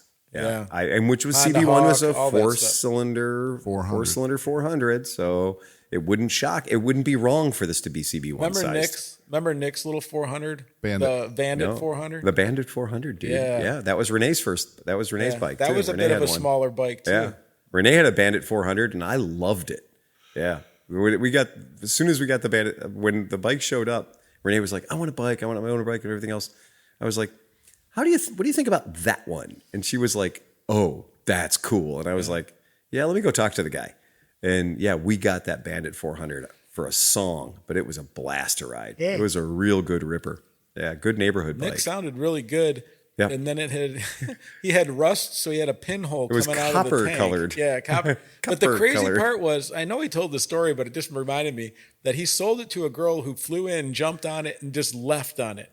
And Yeah. and he I was remember like, talking about yeah. that. he was like, if you get where you're going, can you let me know you got there? And she was like, yeah. And then she never called him. So at this point, he just imagines her still walking on the side of the road. Yeah. She made it just south of Akron. That was it. So right now this is if you're doing the dollars on this CFMOTO 500 SR Voom, it should be about $4,500 to $4,900. So that's too cheap. Yeah. That's too cheap. Nobody will take it seriously. Well, it's just too cheap. They're being sold already on us in Australian dollars. They're 10.9. So 10.9 Australian dollars is right around 8,800 US dollars. It doesn't matter what the MSRP is. Dealers are not going to let you walk out of there with a bike for 54, under $6,000. Well, yeah, right. And they shouldn't, because we've had this problem lately with Suzuki in particular, where they've dropped their prices again, and the dealers are no longer incentivized to carry the product. The dealers now have no desire to carry the product, sell the product, maintain the product if they're not making any money when they sell the bike. So it's great for Suzuki to advertise and be like, we just did a price drop. There's another $500 off our motorcycles. But when the dealer sits there and goes, wait a second, now hold on. They're not taking $500 off the dealer cost. There's no meat on the bone. Bingo. And when you lose your dealer network on these things because they can't afford to keep them around because the flooring, keep in mind that dealer that you go into and that dealer's got, 100 bikes on the floor, that those bikes, 90% of the time, those bikes are floored, which means that those bikes become more expensive to that dealer incrementally after his floor plan time. His floor plan could be 180 days. I've had flooring at my shop that was as big as 240 days, which is a very, very long time to not pay interest on property on your floor. But that's the exception, not the rule. And I've learned from talking to you, even if they were to lower your cost by $500, that doesn't lower the cost on the ones you already have, Right. So And the ones that are there, when that manufacturer decides, okay, that's great, John, the next one you order next week is going to be $500 cheaper. Well, I've got 10 of them already here that haven't sold, and you didn't give me that deal retroactively. And who's going to want to buy one of those when the brand new one that is $500 cheaper? Yeah, terribly bad news for you. I don't have any of the 2026s. I just have the 2025s over here, and I've got 10 of those. So what happens is now the dealer has to cost average, and the dealer then is saying, okay, well, I guess I'm going to have to match today's price and give up half of what I was making. But if you're dealing with a company that doesn't have, that doesn't protect their MSRP and lets dealers all around you sell the bikes for whatever they have to sell to stay in business, that sucks, Since you're not paying the Suzuki up front for the bikes, can't you just pinch them on the back end for that $500 when they come to say, all right, your floor plan is up, you got to pay? Just pinch them back $500. How on earth do we do that? Well, You mean I let me I sit wrote down and figure it out for a minute. You mean I write them a check for $500 less than the one they're asking for? Yeah. Yeah, that'll work. Sure. Yeah, absolutely. All right. When the waitress brings you the check at the restaurant, and the check says $25, and you're like, well, I'm just going to Here's give you 20. That works?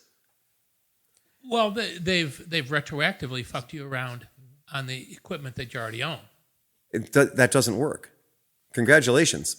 They're big dog, and They're well aware that they're doing that. Yeah, they know when they're doing it. Yeah. He didn't sell the bikes fast enough. That's their they opinion. know they're doing it. I can't get a bill and say I'm only going to pay 95% of this bill. I can't do that to my electric company. I can't do that to my mortgage. I can't do that to I can't do that to these bikes. It's interesting though. Well, I mean, then what would there? I mean, the bike has already been sold. The title's in somebody else's name. Right. You don't have the bike. You decided I'm only going to pay $9,000 on this 9,500 I owe. Right. They're going to say no. No, you they're owe going to us say another. they're going to say now what they're going to say, just so you know. Yeah, where does it go? What they're going to say is, well, now since you're in default, you're not paying us what we're asking you to pay. We're going to take away your free flooring, that 180 days, that 90 days, that 240 days. We're taking that away from you. You no longer qualify for that because you didn't make your payment. You paid us short. So now we're taking away the courtesy that we gave you of 0% interest for 90 days or 180 days. Now the juice is running. Now the juice is running from the day you got the bike. Now you're super fucked. So you also said that how are they going to maintain their dealership base when they're doing this to everybody across the nation? Everybody says, hey, fuck you, across the nation. Well, Renee, dealers aren't going to do it, so now you Right. got zero Suzuki dealers. Well, that's great, except for the fact that if your family's business is the legacy Suzuki dealer, or like Pam, our legacy BMW and Honda dealer, right? She doesn't want to lose her dealership. And she will lose her dealership if Honda came to her and said, you no longer qualify for our flooring, our free flooring. Now you are paying the full price of that bike the day that it arrives. And if we decide that we're going to advertise 1.9% financing, you're not going to be able to take advantage of that because you don't qualify as a program dealer anymore. So all the dealerships around you can sell that bike at 1.9% financing, but you can't because you no longer qualify for the programs. That's where these dealerships are behind a fucking 8-ball, because if you don't sell the numbers you have to sell, if you don't move the amount of inventory that your contract says you have to, then you no longer have access. Go to anybody's website right now, any manufacturer you want. It'll say $1,000 off this Harley Davidson, $1,500 off this Moto Guzzi. Right now they have customer loyalty cash for Moto Guzzis up to $1,500. But if I'm not a program dealer, if I haven't participated in the program, if I'm not getting my numbers, I can't give the customer that $1,500 off. Well, what happens to my business? The customer's going to go to the dealer who will give him the $1,500 off. Just because it's on the national website that says there's a promotion going for $1,500 off Moto Guzzi, says participating dealers only. And that's everything. And that's from that 1.9% interest rate they might be flogging you or trying to get you with, or a $1,500 discount or cash back or $1,000 worth of free accessories. If your dealership is in default status, then you're not on program. You might as well roll up the fucking carpets and go home.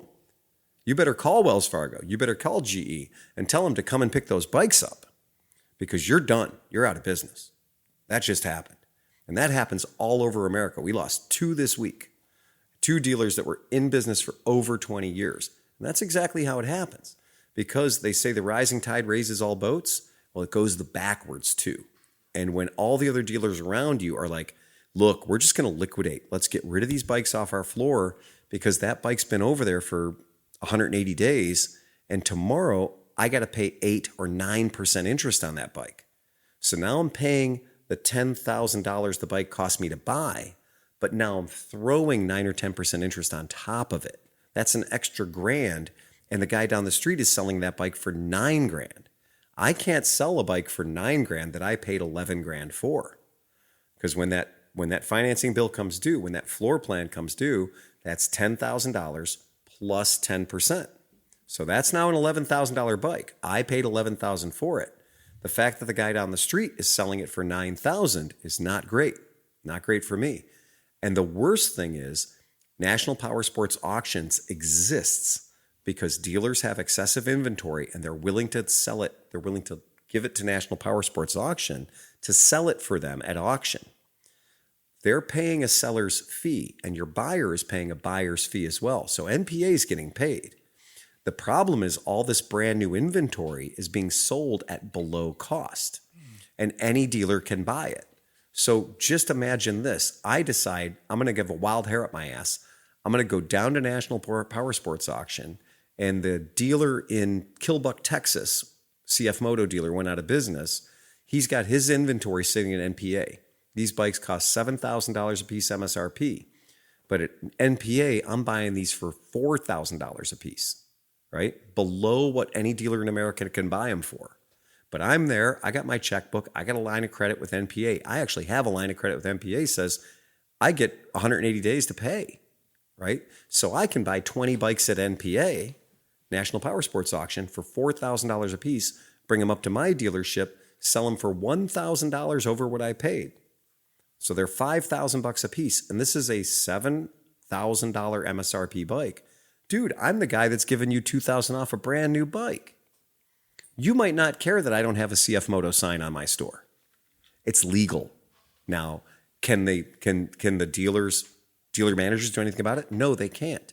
Because I can buy from NPA, and so can you, and so can you, and so can you if you have dealer's licenses. That happened last year at Mid-Ohio. That's how that dude was selling the whatever the new version of the CFMOTOs were. Right. Or the Benellis. Yeah, the Benellis. So, yeah, right. So actually the CFMOTOs. So those bikes sold at National Power Sports Auction, a $29.99 bike, MSRP $29.99 or $32.99.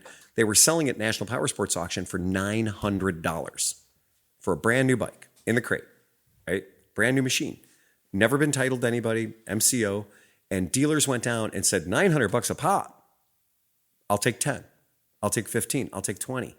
Well, if you only pay $900 for it, you can let that bitch slide at $1,500. You still made $600 on your $900. But don't be the dealer who's out there trying to sell it at the original MSRP. If you're the dealer that has 12 of them in your showroom and you spent $2,200 a piece on them, that's sunk cost. You're done. And it fucks you too, because now, especially with a small bike like that, with people that are probably inexperienced, you're going to have crashes and breaks and fucks. And like, they don't have a dealer because they bought it at a dude's trunk in Mid-Ohio. Yep. And so now you're getting these people probably. Absolutely. But let's understand this. The manufacturers don't really want that to happen either, because they're getting $900. You know, their bikes are going to, no, they got their money. They got their money went from to the dealer. auction after a dealer went out of business. Keep in mind that the true buzzards in here, the people picking the bones, are those National Power Sports Auctions places. Because the only reason I'm selling the bikes to them is because I can't sell them in my own place. I have too much inventory. It's distressed inventory. I need to get rid of it. And they'll send a truck up to my shop, pick it up, and I can set a guaranteed sell price that if we don't meet that, they don't have to sell it. But I've bought many, many motorcycles at National Power Sports Auction where I was the highest bidder, but the thing didn't meet reserve. And they got to make a call. It's a call buy, which means they're going to call up the dealer. They're going to call Chris's shop and say, Chris, that Ducati you got down here, you had a minimum on that Ducati for $10,000. It only went to $8,300 in the bidding. Do you want to take the $8,300, or do you want us to run it next week? Do you want us to keep it here and run it next week, but we're going to have to charge you a listing fee again, right? Do you want to take the chance, or do you want the $8,200? And Chris says, you know what? Fuck it. I need the money. I got to pay my bills. I'll take the $8,200. And they'll go, great. $8,200 minus the 15% seller's fee. And then Chris gets his check for $7,500. He just ate it for $2,500 on that bike. And somebody else just got a great deal on the bike, which could be the dealership that's next door to him that is now selling the bike that was just on his floor for $10,000. And now it's getting sold for $7,000. And that's the way this industry works. There is no option to not pay your flooring. They're going to fucking take it. They'll give you some time. They'll give you some rope. Paying them 90% is the same as paying them nothing at all. I've got a friend of mine who's a dealer that mortgaged his house to the flooring company so that he could keep his inventory. That's how deep it gets. That's how scary it is. Because people love their dealerships and they don't want to give them away. They don't want to see them go away. They put 20 years, 30 years of their life into it. So yeah, there's a lot of people that started out with $2 million and they've been doing it for 20 years and they have no $1 million left. They have $0 left. That's the joke of how you make $1 million in the business. Yeah. You start with two. You have $1 million in no time. Yeah. That's it. Always has been. But that's what we're seeing in this market right now, where people contact my shop and they're like, I just saw this bike on Facebook Marketplace. It's $2,000 under MSRP. It's at a dealership and it says it has no miles on it. It's brand new in the crate. How the hell can they do that? Well, how they can do that is they either bought that at NPA from a struggling dealer or a dealer going out of business, or they themselves are in such financial duress as a dealership that they're willing to take anything in at this point, because the next step is that the flooring company takes the fucking things away. And when they take them away, any interest you've paid on them is gone. It's just gone. It's not there anymore. And for dealers that have 120 days of flooring, but the bike's been in their shop for 180 days, they've been paying interest on that bike for 60 days. They might be pot committed to that bike now for $500 or $600. And if the bike goes away, they just lost the $500 or $600. So in that situation, a dealer might sell the bike for less than he's even paid for it so far, just so he can get the damn thing off his books, so he can write it off the books. It sucks, and it's tough, and the margins are wafer thin. We're talking about 6% profit margin. And 6% profit margin, any first-year business student will tell you that is not a business you can sustain. What's the tax rate? And you're making 6%? You're paying 18% tax on your money if you're a dealer, a business, 25%. And you're making 6% if you sell the bike according to MSRP? Oh, it's a sucker's game. And that's why so many dealerships, you walk in and you go in there and like, I want to get that monkey you got up there for $32.99. I got to get that $32.99 monkey. And then you find out that the F&I back end cost on this thing is an extra $2,000. Honda has it on their website now, $600 destination charge. That's not freight. That's not assembly. That's not a paperwork charge. That's a destination charge. Harley Davidson has $1,200. Flat rate, $1,200, non-negotiable. That's what it is. They have a freight column too, but they have a destination charge of $1,200. Let me ask you something. Yeah. As like more and more of these Chinese companies become like, actual companies, they're bringing out decent products, etc. They don't do business like that over there. They don't. So how is that going to adapt to here when they're just like, buy our shit, and you're like, okay, and they go, fine. Yeah, we have a huge fucking problem when we deal with European companies. When we deal with companies that are strong Italian companies, strong European companies, their system is not based on, their system is based on the consumer is the consumer. The consumer is the buyer of the product. Right. So everything they do is focusing on the consumer, loyalty with the consumer, getting the consumer to come back in and buy the product. The consumer is everything. Well, in the United States, the dealership is the consumer. Right. We are the ones buying the bike from the distributor. We're buying the bike. Then it's up to us to sell it to Chris.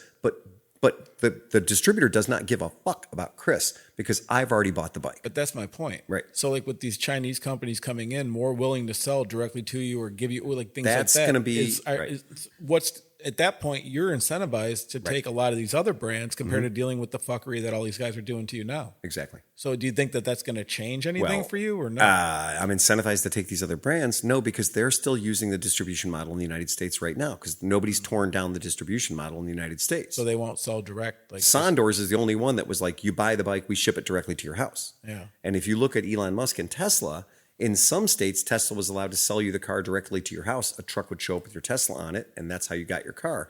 But in our state, in other states, they have a dealer mandated dealership law, which means that if they're going to sell cars in our state, there has to be a dealership where you can go and buy it, right, and take it for service and take it for warranty work and everything else. So in our state, they have essentially, due to dealer lobbying groups, dealerships are protected, and you want to buy a Tesla in the state of Ohio, you have to buy it at a dealership, right? They can't just ship it to your door, right?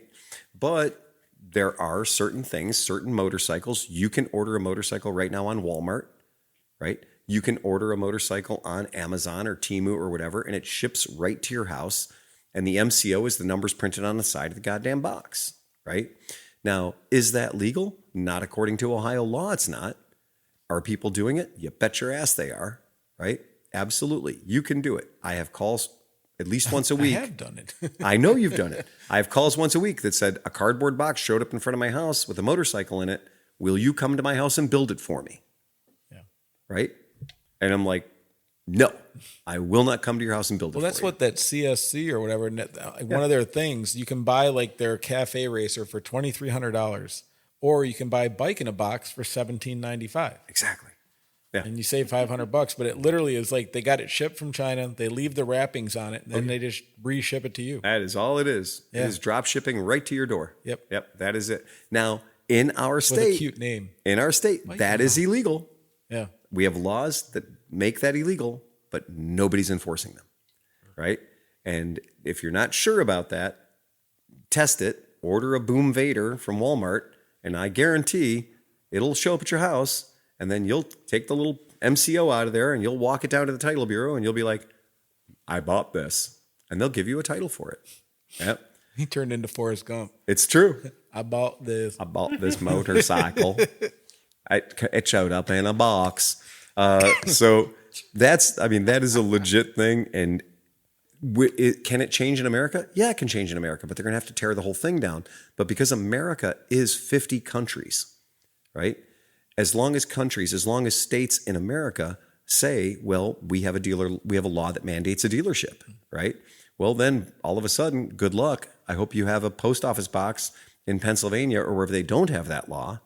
So you can go buy your car in Pennsylvania, right? Or then you buy your car in Pennsylvania, you come back to Ohio, and I need a warranty claim done. So now you show up at your Tesla dealer in Ohio to have them do your warranty claim.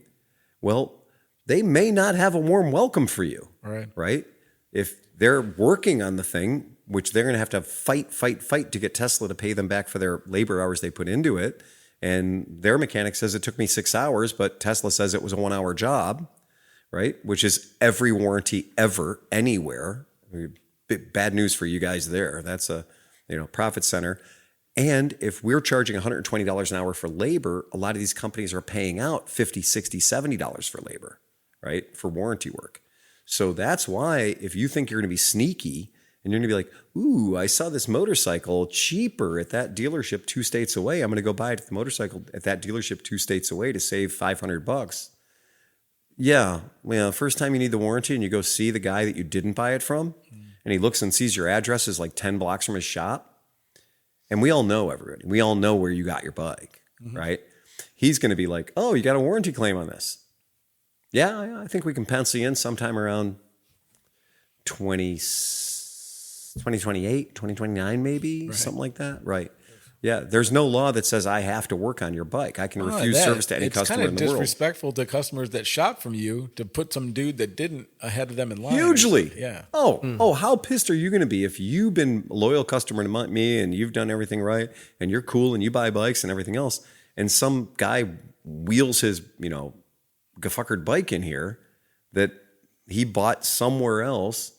And I'm like, yeah, white glove service, come on right in. No, there's a loyalty to your customers, right? Loyalty goes both ways. Have I showed you my new Vittori 450? Exactly. I got it from Johnny K's. He gave me $9 less than you were going to sell it to me for. Happens all the time. And what's the funniest thing is when we have people bring bikes into our shop and are like, oh, I got a warranty problem. I got a warranty claim, a warranty issue. And we look at the bike up and we find out that it was never warranty registered. So that the dealership that sold it, there's a little thing that people do floating these bikes around. They may not register the bike the day they sell it. It's a major problem in the industry. So this way you don't have to pay off your floor plan guy just yet. You got money to move around for a little while. It's sneaky deaky as hell, but a lot of dealers do it. We've had more than 10 or 20 bikes come into our shop that weren't purchased from us. And they're like, yeah, I need warranty work. And we click. Well, do you think I'm not going to check to see if you have a fucking warranty before I do warranty work on your bike? Yeah, right. No, that's kind of step one, right? The first thing I need to do is make sure this bike has a warranty. We've had people bring bikes in for warranty on bikes that were totaled out. They don't get a warranty on demo bikes that didn't get a warranty and that kind of thing. Or we put the numbers in and realize the bike's never been warranty activated. Well, when did you get this bike? Oh, I had it about 6 months. Well, guess what? Nobody else thinks you do. I think this bike is still in a box in Indiana. This bike hasn't been sold to anybody yet. So what happens if that customer then calls, I don't know who, the manufacturer? Well, what happens is a lot of people get egg on their face really fucking quick. Okay. And the guy at the dealership that hasn't activated the warranty yet, he'll probably have to pay a penalty. He'll probably have to pay a fine or a penalty to the company to Moto Guzzi or Ducati or whoever it was. And they're going to be like, well, cat's out of the bag, pal. You're obviously not registering your warranties. Quick, Wells Fargo, send the auditors over there right now. And you just dropped a pro tip. Yeah. So if you just bought a bike and you call and they can't do the warranty work, don't let them tell you, I just forgot. Start bitching and Well, yeah. Right. Obviously. Yeah. Because the warranty is supposed to be filed the day you buy the bike. Right. Here's a question. When does the warranty technically take effect? When it's filed? Then? Well, technically, as the consumer, you're protected by the warranty from the minute you own the vehicle. But what if the dealer you bought it from is unscrupulous and doesn't register the warranty for 6 months, and Right. you have a problem after 7 months? Is Right. is your warranty then good for, say, 2-year warranty plus that 6 I'm going to months? strongly recommend you contact a lawyer. Okay. I'm seriously, because you bought that bike 6-7 months earlier, right? You've been under the impression that you've been protected by a warranty for the past 6 or 7 months that you haven't been protected by. And as a consumer, then I would say, well, dumbass didn't activate the warranty. We've actually had to activate warranties for dealerships that went out of business. Yeah, that's fucked up. So a guy brought a bike into the shop. He bought the bike at an auction, got a good deal on it, whatever, but he still wanted his warranty. Showed up in the shop. We punched the numbers up. Doesn't have a warranty. What bike is it? What dealership is it registered to? Oh, it's XYZ dealership. Well, they're out of business. So in the interest of consumer satisfaction, Piaggio said, well, we're going to activate his warranty, right? He bought a brand new bike. It was brand new when he bought it. It's not his fault that the dealership he bought it from didn't activate the warranty. They were complicit in a crime, but I mean, that's fraud. The warranty is a thing. It's part of your vehicle. And if they're not activating the warranty, you're not getting what you paid for. It's fraud. By definition, it's against the law. Now, the manufacturer did the right thing in this case. The manufacturer stepped up and said, okay, we're going to retroactively activate his warranty, right? They weren't going to start his warranty from now. They retroactively fired up his warranty, right? So, we told the guy. in case 3 weeks ago you had a problem. Right. Well, kind of got away with a couple, right? Yeah. That's it. They weren't going to be super, super generous, but they said, you got away with 6 months, you got away with 6 months. We're not going to give you, 7 months of wear and tear plus 2 years on top of that. So if you find a way back in the time machine, you're Right. totally You're covered for good the past to 7 go. months. Right. But it does. It's a thing. You just have to understand that's there. And we've also had people come in for recall work on bikes, and they bring a bike in for recall work, and we find out that the dealership that they bought the thing from never registered the warranty. Well, guess what? You're not qualified for if the warranty hasn't been registered for the bike yet. The dealership doesn't know you own it.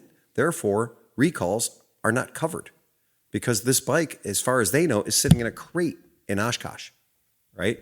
So that's why it is easy to find out that you're like, wow, the deal was really good. It was a great deal. Oh, it was a fucking great deal, all right. Well, there's a reason it was such a great deal. There's a really good question in the chat. So in these other countries where they don't have this barbaric fucking system, are the profit margins higher for the dealers? Certainly. Absolutely. And many times it's because the dealer is actually working with the manufacturer.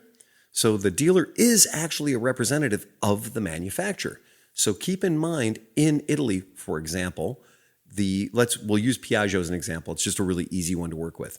So with Piaggio has the factory, the company called Piaggio, and they set up dealers. They're going to set up Pete to be a dealer. Pete has to have a showroom. He has to have X amount of inventory he has to buy. He's going to sign a contract that says he's going to be good. He's going to buy the signs he has to buy, the clothing and accessories and the parts he needs to buy. He's going to be the new Piaggio dealer. He's going to have Aprilia. He's going to have Moto Guzzi. He's going to have Vespa. He's going to have the whole shoot match. Great. They want to have him. He's in a neighborhood they want to sell bikes in. They sign a contract. He's signing a contract with Piaggio Group Europe, Piaggio Group Italy. Okay? That's great. He's one-to-one relationship with the manufacturer of the vehicle. In the United States, I'm not signing a contract with the manufacturer of the vehicle. I'm signing a contract with the distributor. And that is the difference. That difference means everything. And that's why the distributor, the middleman in the situation, he's getting his beak wet every time a box moves from Italy to his warehouse to my warehouse.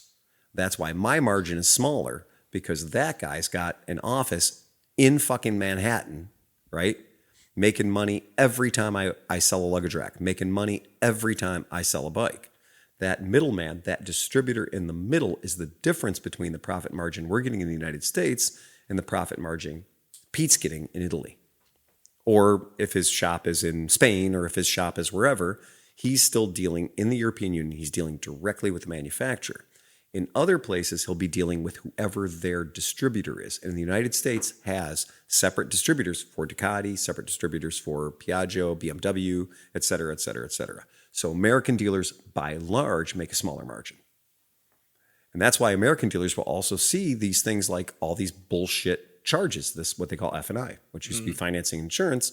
Now it's all the garbage. Now it's the, extended mirror warranties and, gap insurance and I always feel like tire warranties. Not that I do a lot of buying of new vehicles, but the last couple of times when I've been in this situation, that's the room where I'm like, fuck. That's the room that we don't have. Yeah, I know. Yeah. Right. That's the room that my shop, when I said I'm opening a shop, we are not going to fucking do F&I. But I beat the system this last time when I bought the Chevy. Right. So when I was in there, because me and John, so it happened by accident.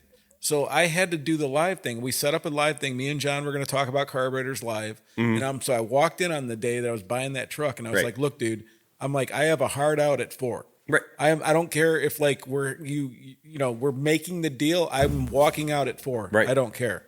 He's like, oh, no problem. Right. So we go back and forth and I'm doing a basic deal and I keep some, nope, not paying it, whatever. Right. Takes all this time. It gets to be about 3:40. Yeah.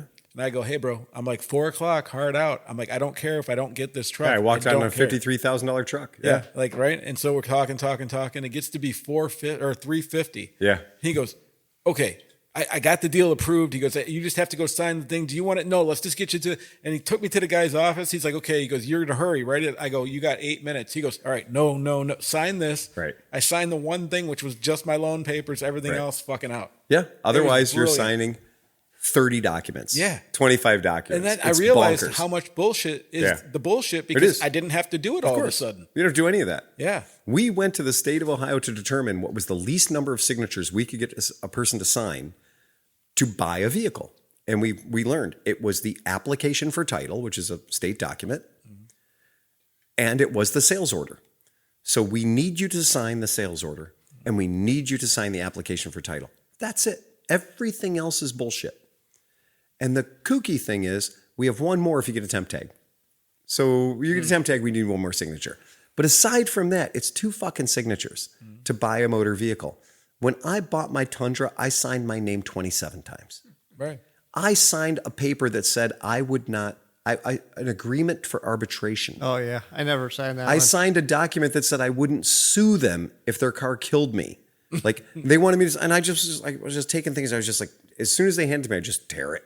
And they were already pre-typed and filled out because this is what they do. When they charge you a $400 paperwork charge, it's because the lady in the back is literally filling this out with all your information ready to go. Yep. So by the time they move you into office number 3 and they're explaining, their unlimited hypercare package, but we do wash your car every time you come in for your unlimited hypercare package. We're going to wash your car for you. And tire rotations are free too. And I just was tearing them. I was like, look, you filled out all of my personal information already on this piece of paper. Tear. Yeah, fuck it, dude. Well, that was funny. The dealership did call me and they're like, sir, it's been a while and you have not come in for your first service. And I was like, oh, I won't be coming in for any services. And they're like, what do you mean? She goes, well, how do we know that, for your warranty work? I'm like, I have everything. I'm a fucking 54-year-old fucking white guy. I have everything fucking documented. I'm like, changed oil, 500 miles. What brand, this amount? Exactly. Right. I'm not bringing you to the dealership to change oil. Yeah, but then you did have to take it back because what was it, a firmware update? It was updating itself, but they neglected to tell me that.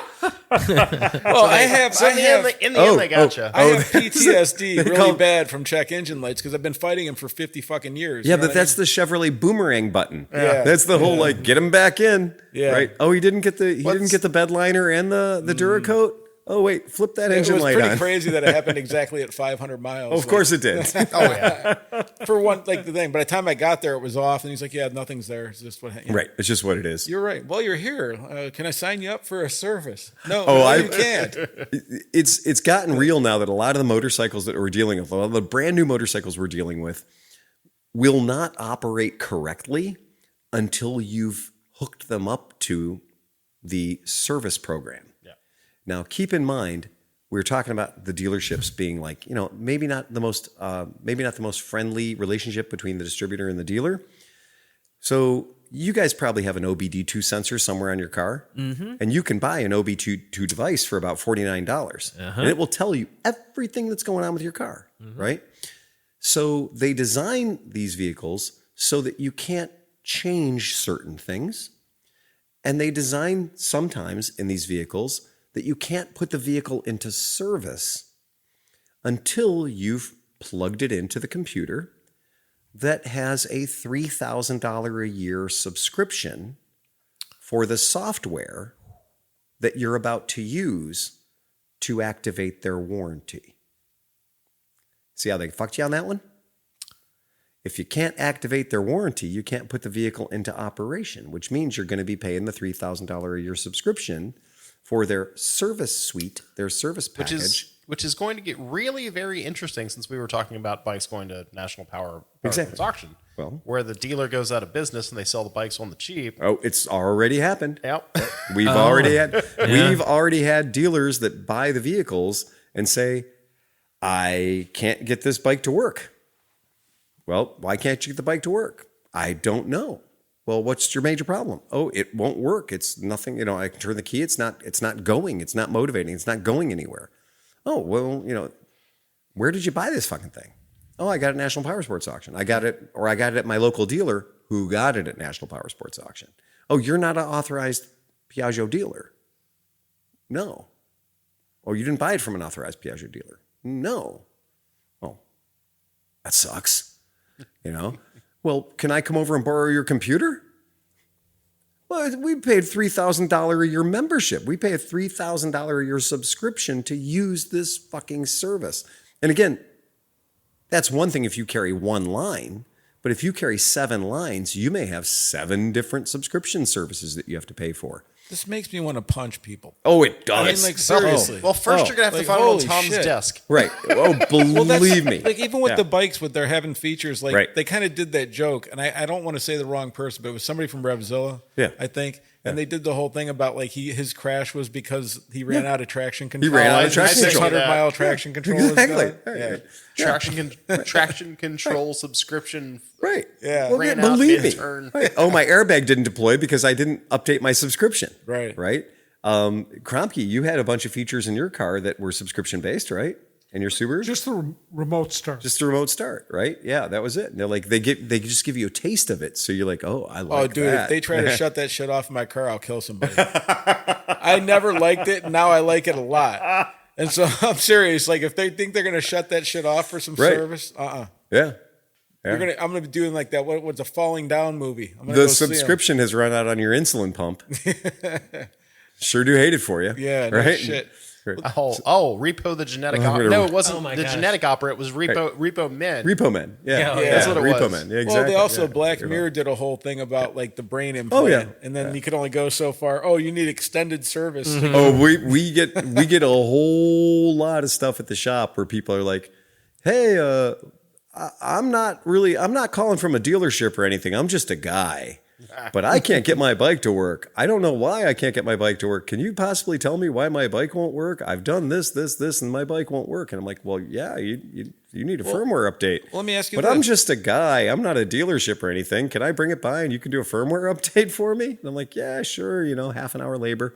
So what happens to the dude? Yeah. So say like one of these shady dealers sells one of these bikes that they can't start. Right. But they sell it as like, hey, pick it up, no whatever, never run. So some buyer buys it. Yes, happens a lot. So what happens to Remember that that guy I buyer? told you that wanted a $500 cheaper bike? No, I get that. Yeah. But I'm saying that like if it's just an innocent person, like yeah, he's innocent. He's innocent. He went and he bought the bike, but the caveat emptor buyer beware part of it, he didn't have the full story. Right. He didn't know. So he didn't know that the bike he was buying couldn't operate because it hadn't been put into service yet, or the firmware hadn't been updated. Right? I got a guy who came into my shop with a CFMOTO 800, the X or whatever, yeah, NX or right. But he's owned it for 3 years and he's never gotten a firmware. The thing doesn't run. It runs like shit, right? And it runs like crap because he's like, well, CFMOTO told me they were going to get an update for the US gas and whatever, but it just hasn't materialized. And I'm like, you've owned a bike for 3 years running on the shitty, fucked up factory map? And he's like, yeah. I was like, you call your dealer and you get that shit sorted out. He goes, well, they said they're going to call. No, call them. Your bike runs like dog shit, right? And I can't fix it. I'm not a CFMOTO dealer. I don't have the firmware to make that work. And yes, we do get the calls. We absolutely. And that's why we have an hourly rate. Right. But when somebody says like, oh, you're just going to plug it in the computer, it's going to take 10 seconds. Come and work at my shop for 2 weeks. 10 seconds, my ass. That bike needs to get checked in. Oh, it's going to be 30 minutes with me on Piaggio trying to figure out which button to push. Or to put it more accurately, 90% of the time when we hook the bike up to a diagnostic system, then we have to update the firmware, which is going to take time, right? If it's a bike we haven't seen in a minute, if it's a program that we haven't seen in a minute, it's going to take time for that to upload. It's going to take that, and we're then now going to go through the bike. And in a lot of these firmware situations, guess what? We don't just wave the computer at the thing. It's not just, oh, yeah, try it. Try doing it Bluetooth one time. Dude, you're going to lose half of that shit. I hate right? It doesn't matter what you do. We're doing hate everything people hardwired. I hate people that devalue other people. Yeah. I remember when I was working at my other job. Come on, Sleepy, just throw a tire on there. No, but listen, I was working at the other job when I was videoing this dude. And I'm videoing this guy. He's like, oh, so what do you do? Edit? You sit at the computer wiggling your mouse? Right. I'm like, yeah. And he's like, yeah, that's a real man's job. No. Mind you, this dude was a 590-pound dude as an operator. Yeah. So his hand was He's like literally this, just and he just kind of jiggle. Yeah. And I'm like, oh, okay, dude. Like, what are you doing differently than I'm doing? Jiggle your own stick, friend. What was it? I saw something. It was on the internet. It was like this really big fat guy sitting there watching a gymnast, and she like stumbles and falls off the board. Oh, He's yeah. like, oh, come on, Right. Yeah. You could do better. Yeah. Well, we have that here where people are devaluing our labor every day when somebody says, oh, I'm going to buy this bike, but just toss a new rear tire on it for me. And I'm like, are you fucking kidding me? Toss a new rear tire? I will not allow that sort of language in here, right? You want to toss something off, you handle that on your own. Yeah. Oh, no. There's a No, place no. you can do that, but we charge money for our labor. Yeah. Well, I mean, even I if love like you throw in the tire, you'd Right. still say like, yeah, we can throw in the tire, but I have to pay. You have to have money. I love it when you throw spoons at guys and tell them to change their own tire. So That's comedy. This lately, because we have more, there is more work to be done than we have hands able to do it at the moment. So now we have become a little more mercenary about some of our services. So if you roll in with a Chinese 14-inch dirt bike wheel, right, and it's been fuck hammered, right, and you're like, Yep. can you fix this? No, I can't. You can't fix this. Well, I can, but I won't, and I'm not going to get into A it. new one is $22 on Amazon. Well, no, Literally, and I'm bro. just saying, And it's already mounted. I'm just saying very clearly, there is zero appreciation for how much labor is involved in taking a dirt bike 12-inch or a 14-inch. The smaller, the harder, right? I would rather do a 21 any day of the week than a fucking 12-inch, right? It's going to take all the meat off your fingers. And don't buy one tube, buy three, because you're probably going to come at it 3 times at least. So the amount of labor, the amount of I'll stay silent. the amount of struggle fucking that goes into changing a 12-inch knobby that's been on a vehicle for 17 years is awful. Just get out the Sawzall and go at it, right? Cut that fucker off with extreme violence. At least you're starting with something new. But people think that it should be $10 for me to put in a new tube. And by the way, they don't want to buy a tire, just a tube. Just a tube. You're missing 17 knobs off this tire, right? This tire is garbage. It's flat. It's Just square. awful. And so every day, Tom will occasionally get to witness like the guy yesterday where I'm like, no, like not even a little bit of compassion. Like, no. We're not going to do that. You need to learn how to do that so you can appreciate what we charge you money for. Yeah. And well, what do you mean I need to do it? You're going to watch a YouTube video. You're going to get the stuff you need. They have it all at Harbor Freight. You're going to get everything you need. You're going to get inner tubes. You're going to get baby powder. I need you to change that rim. I need you to change that tire in that tube. I need you to do that so you can be a better human. Well, especially because like dude shows up and all he did was a burnout. If you're that's going the to be case, doing that'd be a burnouts, you fantastic. need to know how to Right. change fucking tires. Yeah. You know You what are I'm a saying? fantastic human, John. You Oh. are a fantastic human because you appreciate all the fucking pain in the dick it is to do 90% of the stuff. I don't argue with Tim Hempfling, right? When he comes over to do tin, he's tinning shit, right? I appreciate the blood on the walls. I appreciate the work he's doing. I appreciate him being able to do it and wanting to do it, and I get to trade him stacks of paper to do it. So I don't have to.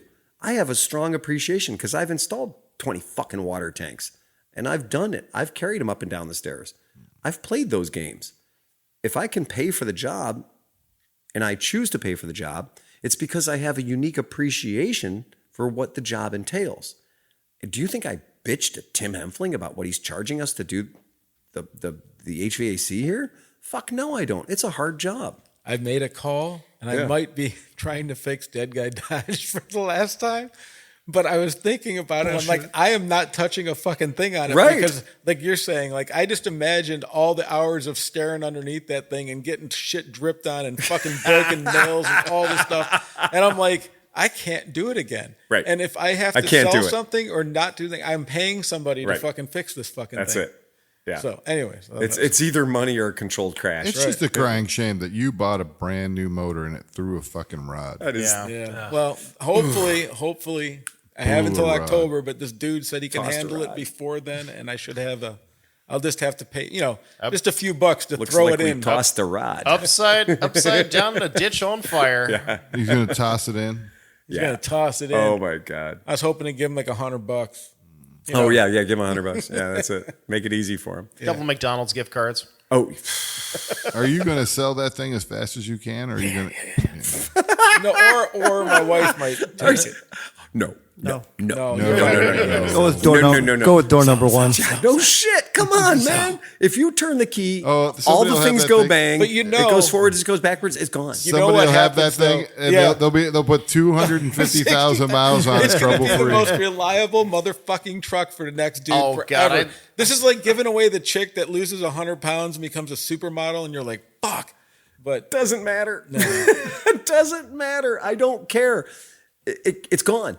I know It's fucking You're- gone. No, you guys are not It wrong. needs to be gone. I am listening to your advice this time. Right. I'm It needs to fucking be absorbing all this. gone. The second that motor is back in that thing, I Yep. would call Carvana and get a quote. God, yes, absolutely. I'm just going, hey, how much? Hey, thanks, bye. And actually, at this point, that I would trade it for anything. If it's Oh, no, running, you don't have to trade. They will cut you a check. Yeah, no, it's No, but think about nothing. the fun trades I could get on Marketplace with a running fucking dog. No, No. no. Oh, Do you know dude, why? Cigarette laden. Because then when it blows up for them in 97 know where I seconds, am. they Yeah. know where you Yeah, live. that's true. And they might not be as scrupulous as you are. Yeah. Yeah. They As, might not be as I've friendly. said frequently, I would rather catch something on fire than sell on a marketplace. Oh, fuck, man. Yeah. Oh, yeah. The number of people that have called me up and been like, yeah, I need some parts and help and some service and some something on some piece of shit you sold me 14 years ago on Marketplace. Are you fucking kidding me? Really? I sold it because I didn't want it in my fucking world anymore. It's gone. It's yours now. You can't go get a dog at the pound and have the dog be broken 4 years later and take it back to the pound and be like, fix this. No, the pound is thrilled that dog's not there anymore. Well, everybody likes to say, like, I'll give you a taillight warranty. Yeah, Okay. taillight warranties, But absolutely. down in the South, I found out it meant something else too. Huh? That meant that their friendliness ran out when they couldn't see your taillights Oh, anymore, which absolutely. means that if they fucking came back with an argument, you might get shot. Oh, I completely. And that's the thing is there's the two types of people. The people that understand that Right. and go like, I bought it. It's my problem. Pff, it's on me now. Yep. As is where is. Anything that doesn't come with a warranty is as is How where many is. times Check in the log. Mid-Ohio back in the day did I buy something? It ran for 3 feet, broke, and I just said, well, just pushed it and kept going because it's my fucking problem. Oh, now. the people literally wanted money back on like a Chinese scooter I sold somebody, and they wanted money back like 3 days later Yeah, because it wasn't powerful enough. right. And I was like, you bought a Fling Poo. You bought a Fling Poo 125, and you're mad that it won't carry highway speeds. And now you're 2 you're days mad at ago. 3:00 on Sunday. And literally, we were packing up the zero tent. We're packing up the zero stuff, and this guy's like, well, I think we should be able to get our money back. And I was like, you mean you rode it here? And you want your money back? And I literally said, look around. This is the Wild West. This is mid-Ohio. Yeah. This is crazy shit and deals go on here, man. This is, you might buy the bike. You literally could buy the bike at mid-Ohio and find out, walking it back to your tent, walking it back to your campsite, you could meet the 4 other people that sold it that day. And are like, see the pie plate? I've had people tell me, what'd you pay for that? And I'll be like, I paid $800. Fuck. And they're like, why? Because I sold it to the guy for $200. Yeah. I'm like, what? What the fuck? Really? But then you find out it's sold to 2 other people since then. Mm-hmm. And you're like, I thought I was doing okay at $800. You bought it at the top of the market. I'm the 3rd idiot that showed up today. Fuck. And then find out it still was fucked up. And then when people want their money back, I like to tell them, this ain't Walmart. I don't have a generous return policy. I do not have a generous return policy.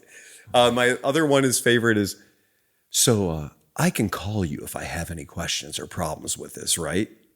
And I'm like, not in my store today.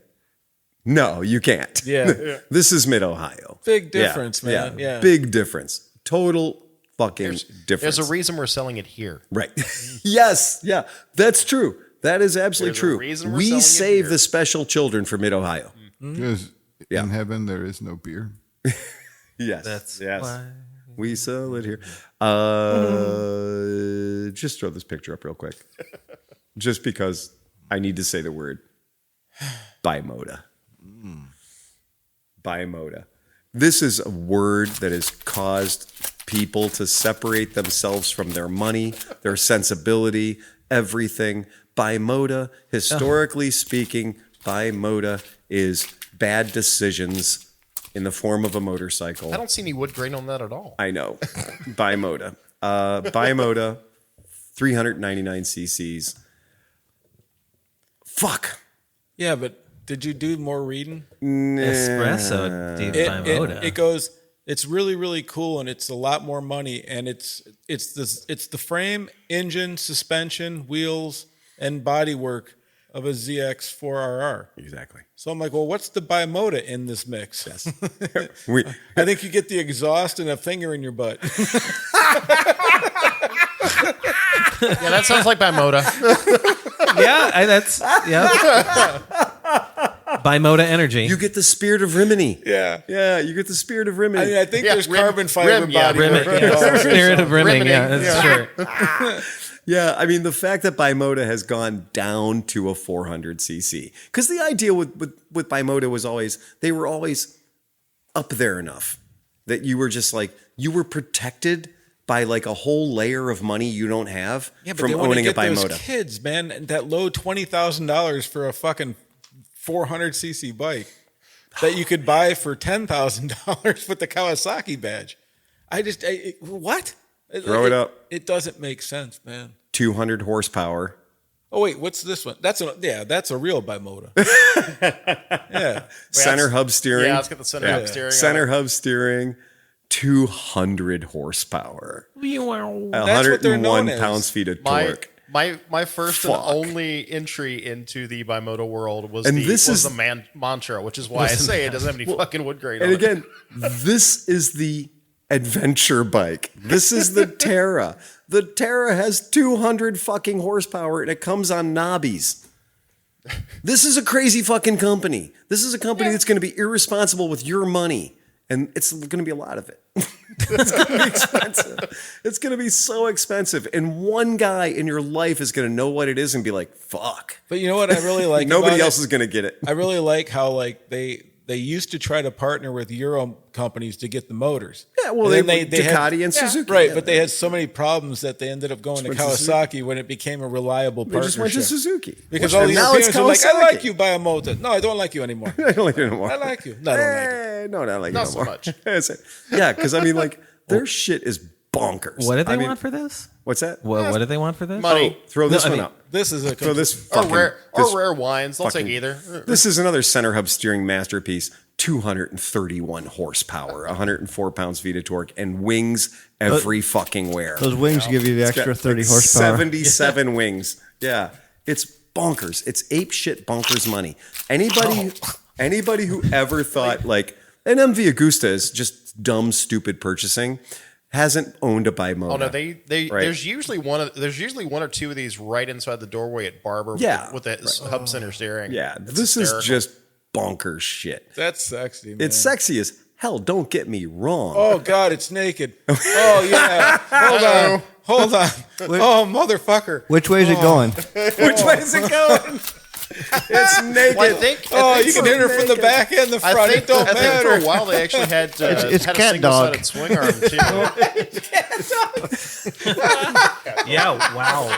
Pointy. It's funny that the only thing that won't win the limbo contest is the tail light. Like literally the tail light is the thing that won't make it Look through the at limbo that. contest. That is what a fucking expensive motorcycle should look like. Oh Look at yeah, that, because you know what dude. it is? I know motorcycles my entire life, and I look at that bike, and there's a whole section of that bike I just go confusion on. Yeah. There's a whole part of that bike that looks like camouflage. Okay, there's the shock reservoir. Everything under the handlebars is called "You Don't Understand This." Yeah. But that seems like it would be worth the like at least you're paying for something that most people don't. Everything pay. behind the voltage regulator that's hooked to the headlight is the entirety of the Italian space program. But I so, still okay. like how it has a Ricotta scooter fucking dashboard. I think it's a Rocata or however you say it. So Ricotta. this, hey Phil, The cottage cheese instrumentation panel. and it comes with an Alpinist star jacket. A-star. I'm taking it back. I find it funny that the naked version of the Bimota Yeah, looks exactly like a virus. it does. The It virus does. 986. It looks like a virus. I It thought, looks like- exactly like It that. does look like a virus. Like those cutaways of the human nervous it system. is so. It is. This is just the Looks like extreme. a Rorschach print. Yeah. They say Yep. like Wow, I've never seen my parents fighting like that. like how that wasn't featured in Alien or something, just riding around the ship.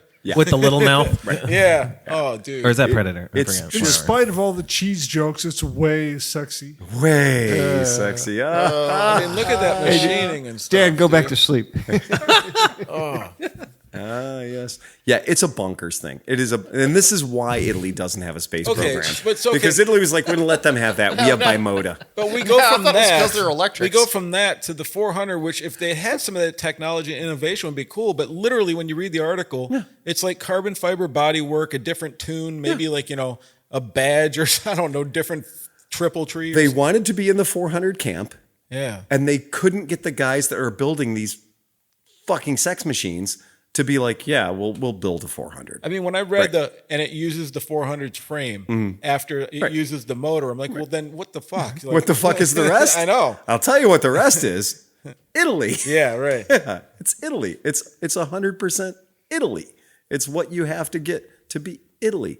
It's fucking ridiculous. These bikes are just stupid. Yeah, I love them. Don't get me wrong. I love looking at them. I think they're Yeah. great. And I really would love to try the Kawasaki 400 on a track. I think that bike would be a fucking blast. Yeah, and the only difference between the Kawasaki and the Bimota is you can get service for the Kawasaki, Right. Whereas the Bimota, sorry, buddy. Although we did learn if it is a Kawasaki, it might blow up or have a crank Well, that could be, explode or something. It might be an issue, but I can love promise you, Kawasaki's. if somebody said you're going to go out on the track day today, you can either take the Bimota or you can take the Kawasaki. Oh, I'm taking the Bimota. Yeah. There's no doubt about it. But if I have to own the bike, No I'll be consequences. owning the Yeah, Kawasaki yeah, because the idea of finding a Bimota dealership, pretty tough. Right. And the second thing to go into the Bimota dealership and be like, welcome to the Bimota dealership. That's great. Which Bimota do you have? Oh, I've got the 400. The sound of doors Yeah. locking. Well, that's it. They're pushing you out into the parking It's lot. like 310 owners when they go into a BMW Right. dealership. Yes, They're like, exactly. sir, oh no, your lounge is over there. They go into the BMW dealership expecting the full treatment, and they're like, "Great. Well, what bike did you bring in to have service today? I brought in a 310." They put the doesn't brandy even- back in the Pete doesn't cabinet. even acknowledge 310 owners. No, he doesn't. He's No like, "Keep it- cappuccino for keep you." it moving, guys. Keep it moving. Wink, wah. Fucking Pete's like, "That's poverty class. That's Bajaj. You don't get in here. You're not welcome in here." They have the guys walking around with cheese and champagne. You walk in, they're like, not for you. sir." This isn't the BMW dealer you're You looking for. go in there wearing your BMW jacket. They make you take it off. Yeah, yeah. You get no badges, sir. I said good day. I said good day. Hey, Yeah. they feel you want a really good laugh? Yeah. Pull up the picture of the 1980 Bimota SB2. Oh, fuck, dude. Yeah. Well, yeah. Okay. So I like this off the rails. This one's fun. Wait. Yeah. It's the SB, right? SB2. Yeah, it's SB2. Yeah. This is basically You're gonna get it. You're gonna get it the second you pull it up. Yeah, this bike has one particular party trick. There's one particular party trick. Oh we'll my do God, this one. this the is like a silent strip tease. I'm sitting Yeah. here waiting. Well, I mean, I'm on the edge of my push the seat. fucking button. I mean, Sleepy's gonna be like, but yeah. you know. Hold on. Yeah, triple headlights. You found it? No, I just see a blur. I can't. Stewart Park Classics? No. Give me a second. I want to. God. Okay. Give me a second. I mean the 1980. She's trembling over there. Trying to find the side photo. Well, first of all, I want to show the picture of the seat. Oh, Okay. Because look at that fucking seat. Comfy. Oh God. Yeah, that is one of the most. Oh like God. camel hair. thank you, sir. I'll have Yeah. another. That is just the best suede ever. With the bee in it. Right, with the bee molded into the leather. They put that on the cow before they killed it. Exactly. That's how they picked the good cows. They just went and branded them with that bee, and they were like, "We'll be back later. We'll be back later. We'll be back later." But the tough thing is that Bimota wouldn't really ever release a picture of the back of this bike. Yeah. Because it is a fucking war crime. Okay, that's not good. That's not good. But I want you to keep in mind that weird. I want you to keep in mind. I don't this think is that the was- same year that Honda had the CB 750 Custom. Hold on. Compare it to what else was available in 1980. No, but if you take that red fender thing off, it's sexy as fuck, dude. Well, this is not the one. This is not the picture were I you was thinking thinking of? of. Go back one. The back of it looks like the bat cycle or something. Yeah, it does look like the bat but I cycle. think seat- that's a separate piece. It The looks- seat hump adds. It almost to looks like that. it's Go a to that. fender to make it street legal. Which one, Tom? The white side view of the SB2. It was Is it that one? Is that it? Is Second that one up there? Let me see. I can't That's the SB2 right here. That's the track bike. click that. That's the race bike. Click it. I'm clicking it. Now. Yeah. Oh, now you gotta register for some shit. Holy Now, fuck. what's the funny part of this bike? What's the funny part? Funny. Oh, the giant Suzuki word coming out the side. Nope, even better. You're gonna get it in a minute. Look at the turn signals. Oh yeah, okay. This is Tom. This is Tom. Tom just did a fun thing for our scooter people. This bike and a couple of others that we can name came from the factory with Vespa P200 turn signals. These was are a the long actual. haul, dude, to get but to no, turn but it is signals. true No. that these are They're actually. literally the same turn signals. I thought they said like growth on the side of them, like off a semi. They're truck or something. upside. They're literally upside down on the front. They're upside down Vespa P125 P200 turn signals, and they're right side up on the back. And they're not the only people that did it because Vetter Windjammer fairings use the Vespa turn signals on those Vetter Windjammers as well. There was a Honda luggage system that was sold through one of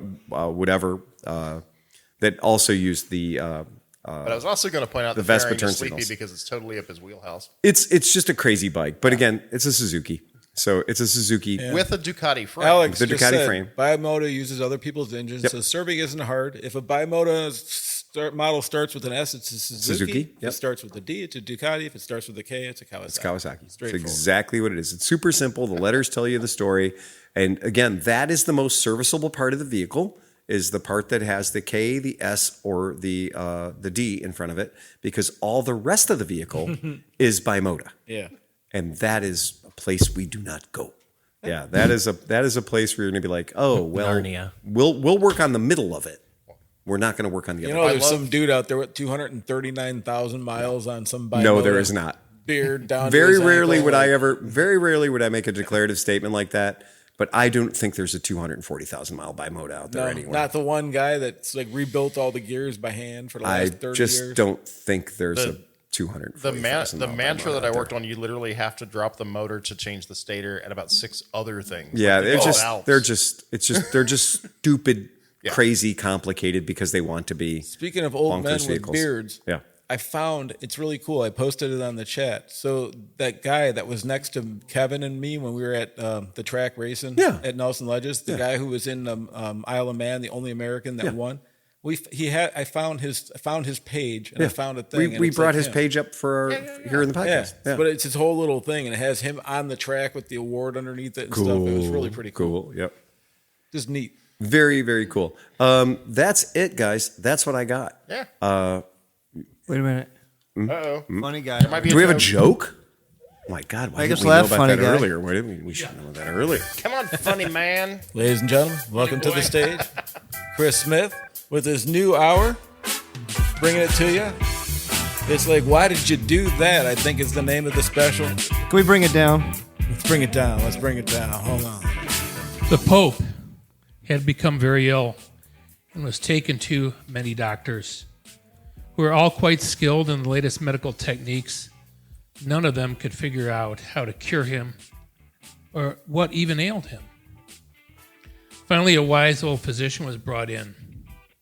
After an hour, he came out and told the cardinals that he had bad news, that the Pope had a difficult disorder of the testicles, terminal blue balls. He said the good news was that all the Pope had to do to be cured was to have sex a couple of times. Well, of course, this was not good news for the cardinals, who argued at length about that. And finally, they went to the Pope himself with the doctor and explained the situation. After some thought, the Pope stated reluctantly, "I agree, but only under 4 very strict conditions." The cardinals were amazed, and there rose quite an uproar. Over all the noise, there came a single voice and said, "And what are those 4 conditions?" The room was immediately stilled.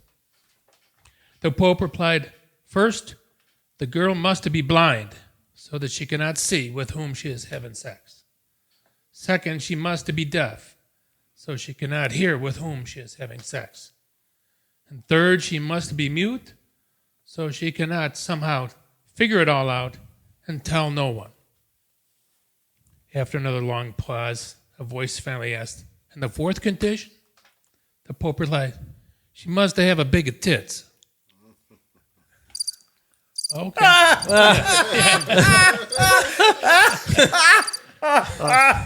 was a long way to go to get there. Long run for a short slide. Of course, that doesn't really sound like a Chicago accent. That's good. I All thought right. that was a fantastic joke. And on that, my friends, ride fast and take chances. Play us out here, Johnny Mac.